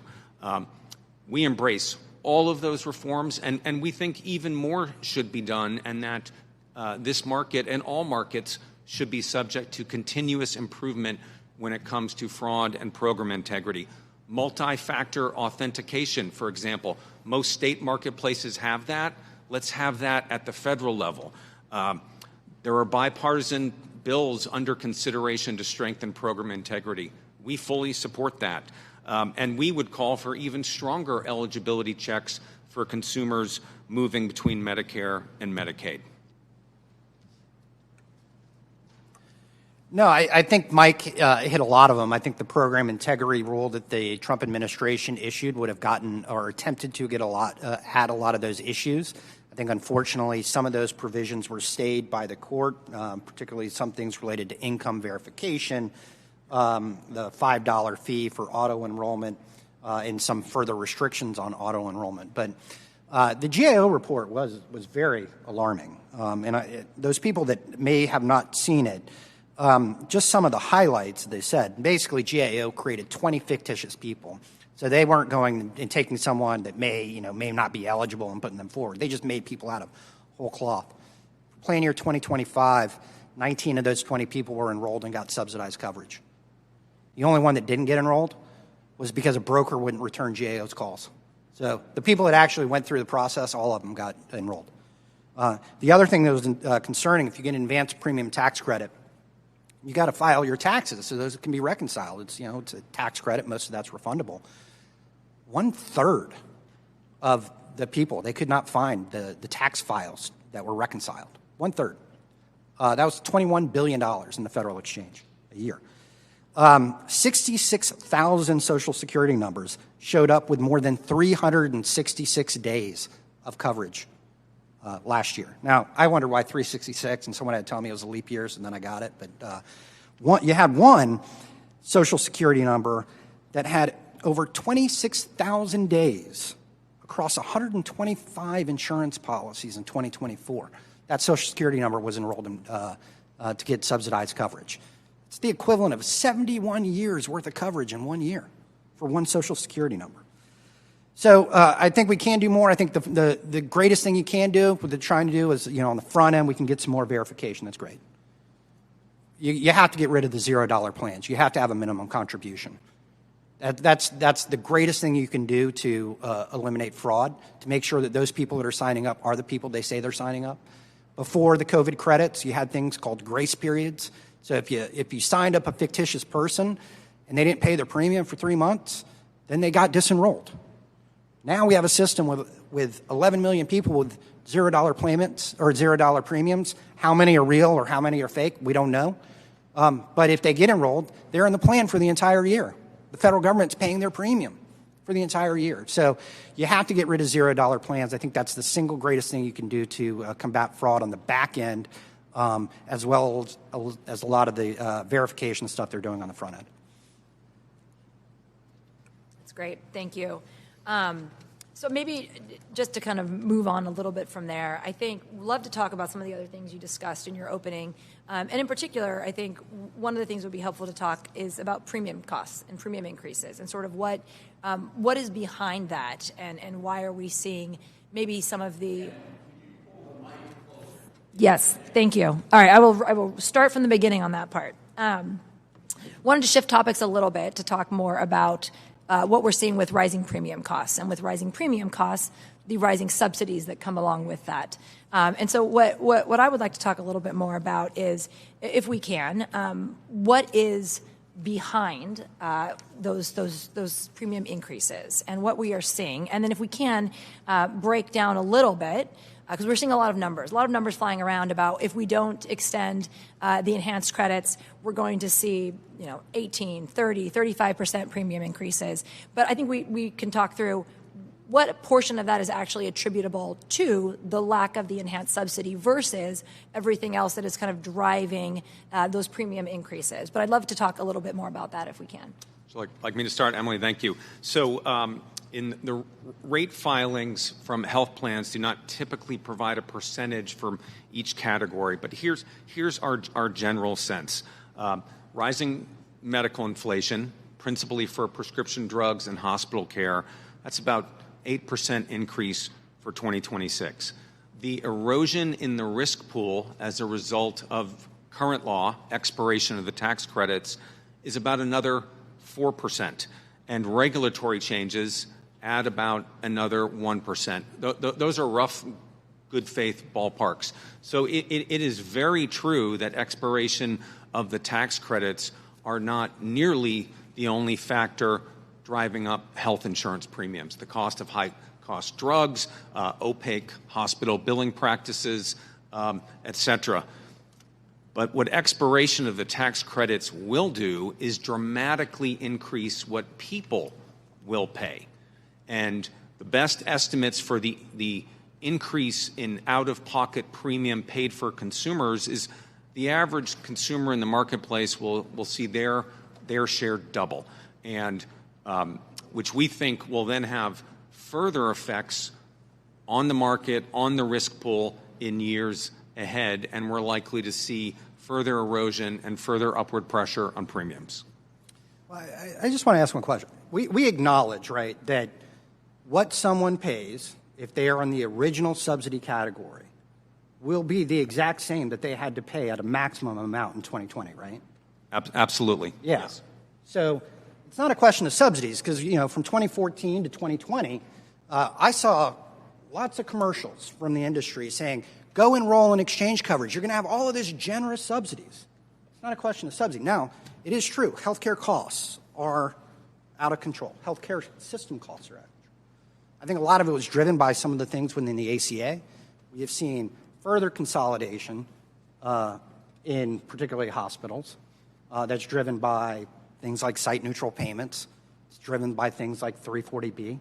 We have to address those. The more and more consolidated power we give to fewer and fewer people, the more and more price increases we're going to see. It's as simple as that. We need more independent physicians.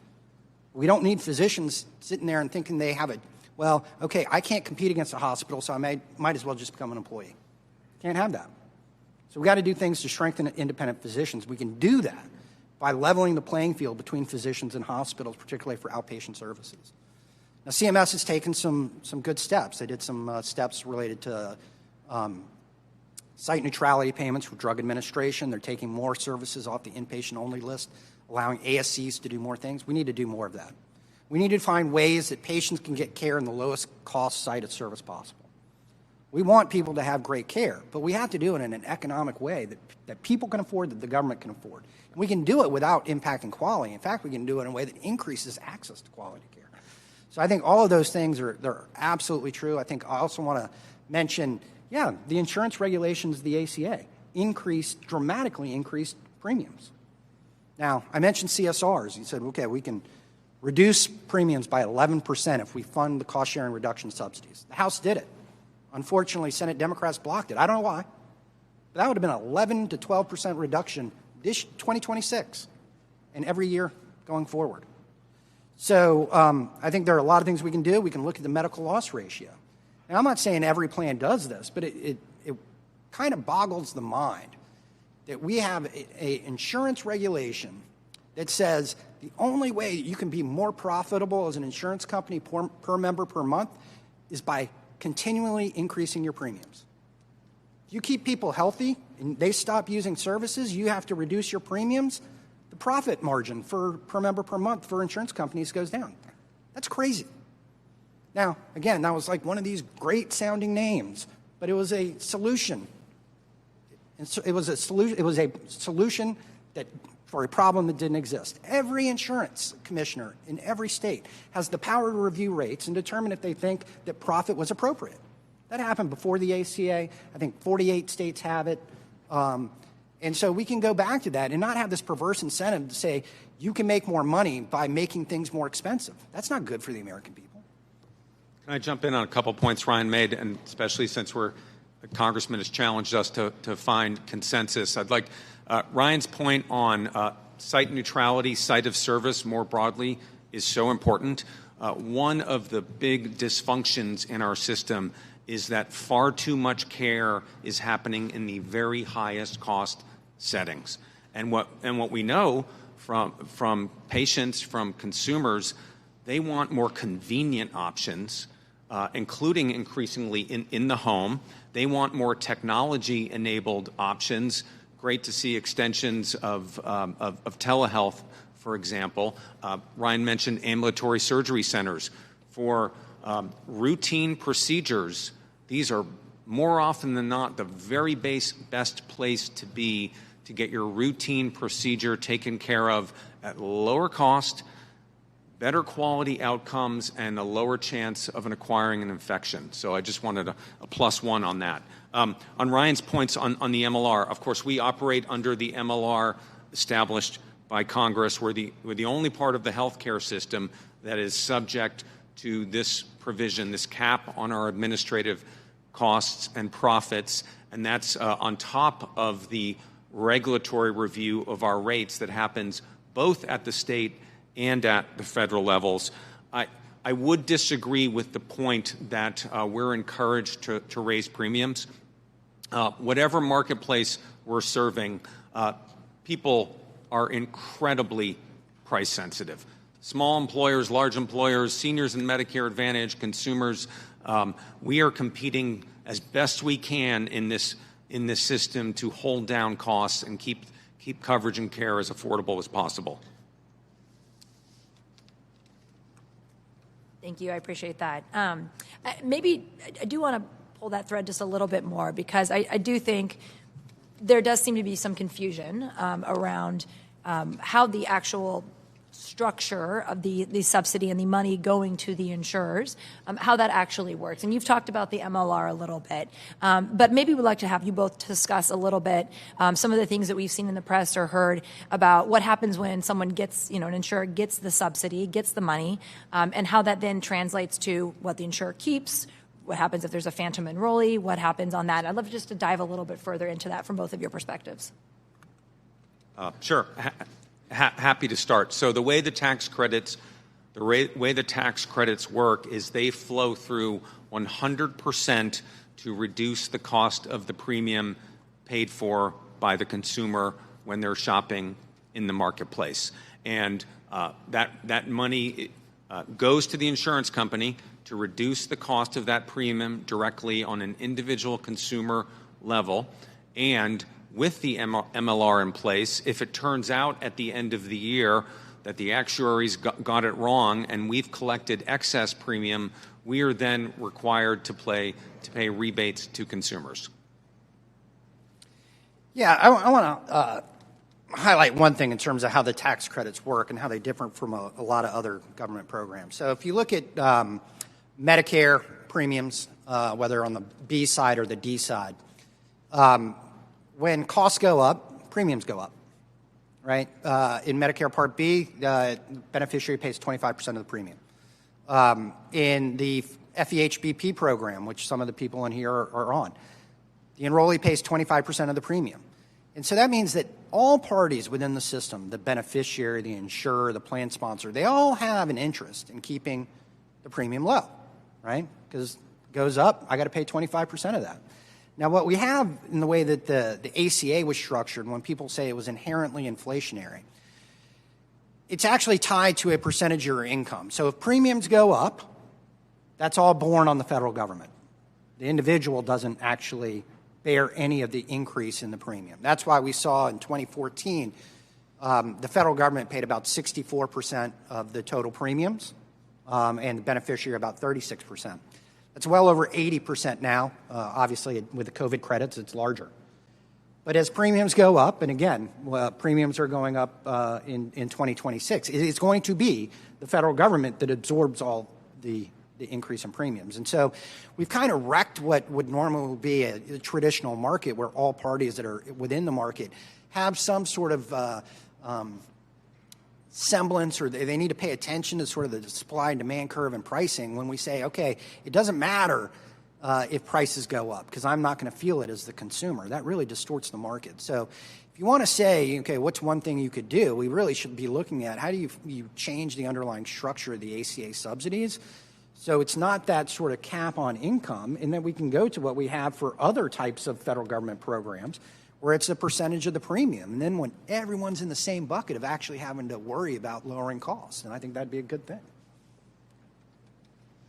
Well, that's actually a good segue, I think, to maybe the last question that both of you also hit on in your opening. There's various ways that Congress could act as it relates to straight extension of the subsidy, extend with modifications, look at alternatives outside of the enhanced subsidy to try and lower costs, or do nothing. I would love it if maybe both of you, and maybe starting with you again, Mike, if there are policies short of straight extension that you think could have an impact, and also what is possible from a logistical perspective from insurers for 2026. Sure. Thank you, Emily. So, yes, there are a number of provisions we would embrace and that, in our view, feel like they have bipartisan support. First, I'd start with additional program integrities, including requiring multi-factor authentication for all enrollees. There seems to be bipartisan support for capping eligibility for the highest income earners. Today, about 96% of the benefit goes to people under $200,000. There's a concern that maybe some consumers above that are getting a subsidy, and that looks like an area for bipartisan consensus.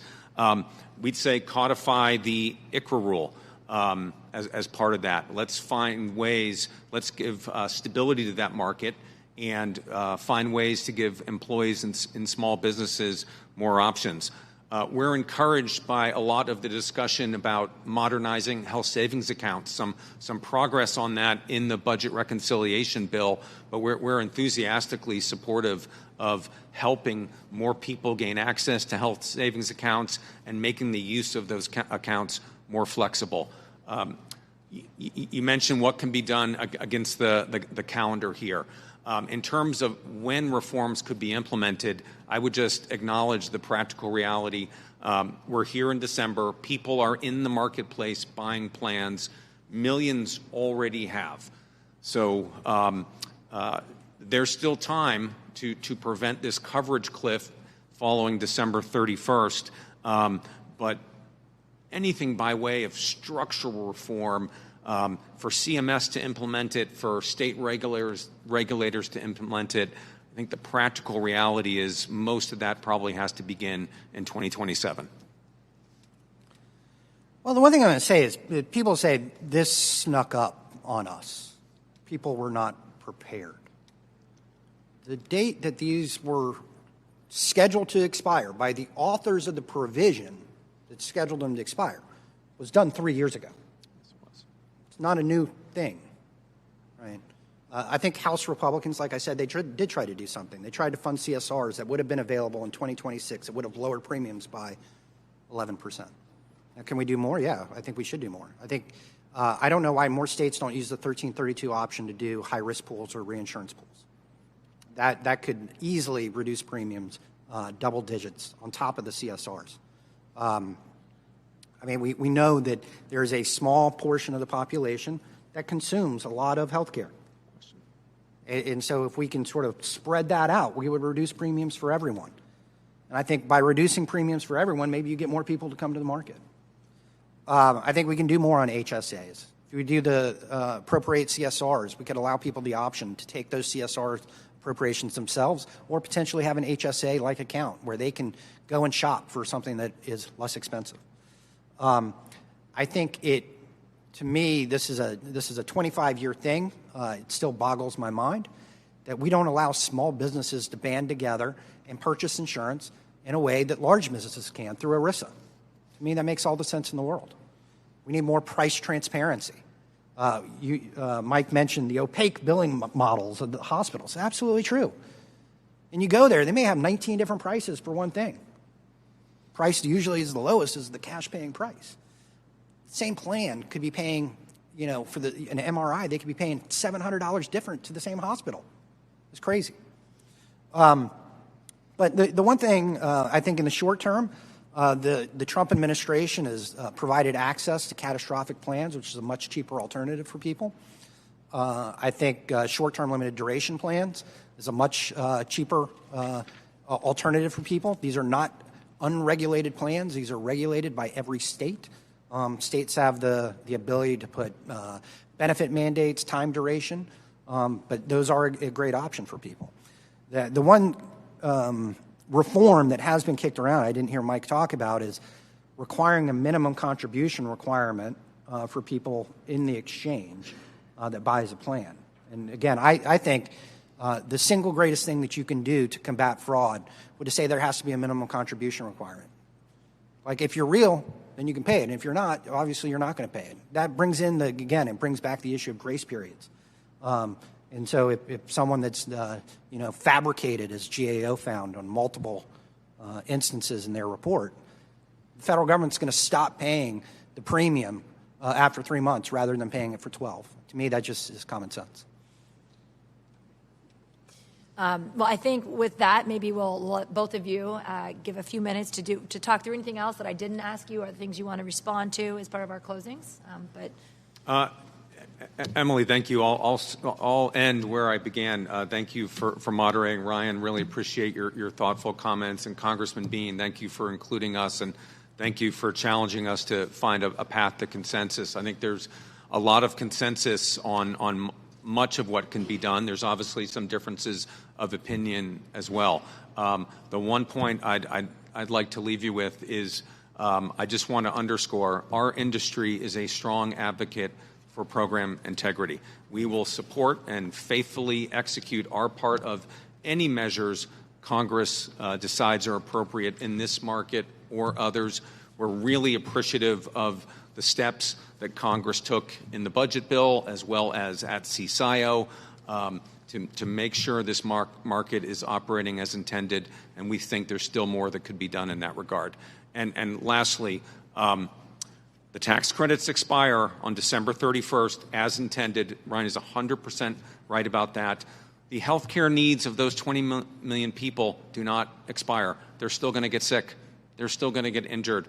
They're still going to get chronic conditions. They need hospital care. They need to fill prescriptions. We think we should build a bridge to make sure those Americans, through no fault of their own, are not harmed by this expiration.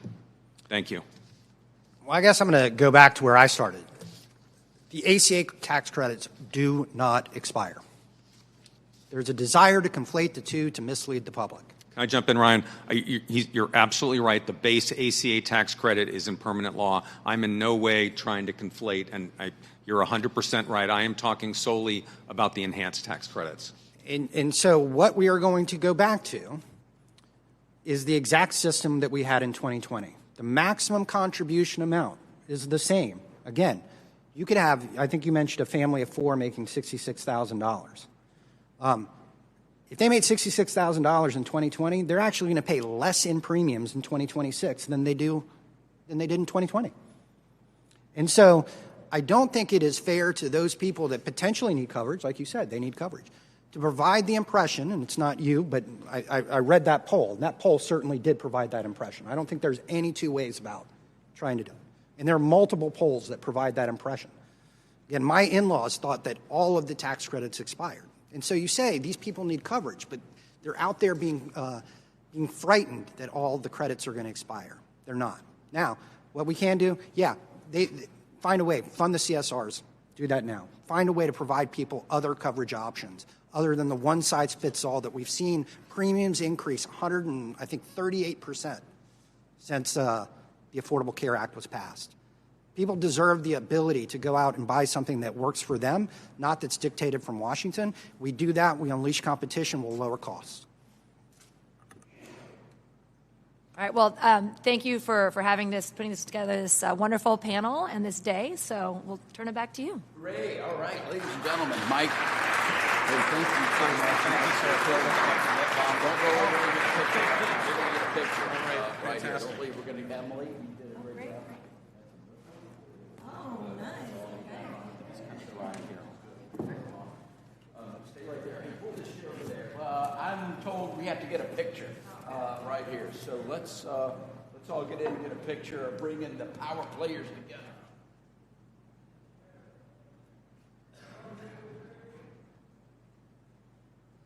All right, awesome. Thank you again. Hooray. Hey, to our panel. I'll be honest with you, Mike. I did hype you up. I hyped this panel up, but let me tell you what y'all did. You delivered. How about that? We wanted to hear from the source, and both you and Ryan, Emily, thank you so much. I want to thank the Bean team. That's what we call them, the Bean team behind the scenes for making this happen. There you go. Clap for them. We didn't know what we would get. If we said, let's have a conversation, we didn't know. And guess what? You ate it up. We hope it's going to be the first of many, this conversation series. And because you came today, let me tell you what you get to say. You get to say, I was at the first one. How about that? We do welcome your feedback. If you have any thoughts about a future conversation dealing with healthcare affordability or any subject you think that we need to have people up here to have a conversation, we'd love to hear it from you. Whoever you responded or RSVP to, please let them know your thoughts, and we will definitely take heed. So, ladies and gentlemen, on behalf of the Ways and Means team and the Bean team and for anybody that cares about affordability, thank you for being here, our pathway to consensus. Have a great day. Let's go get them.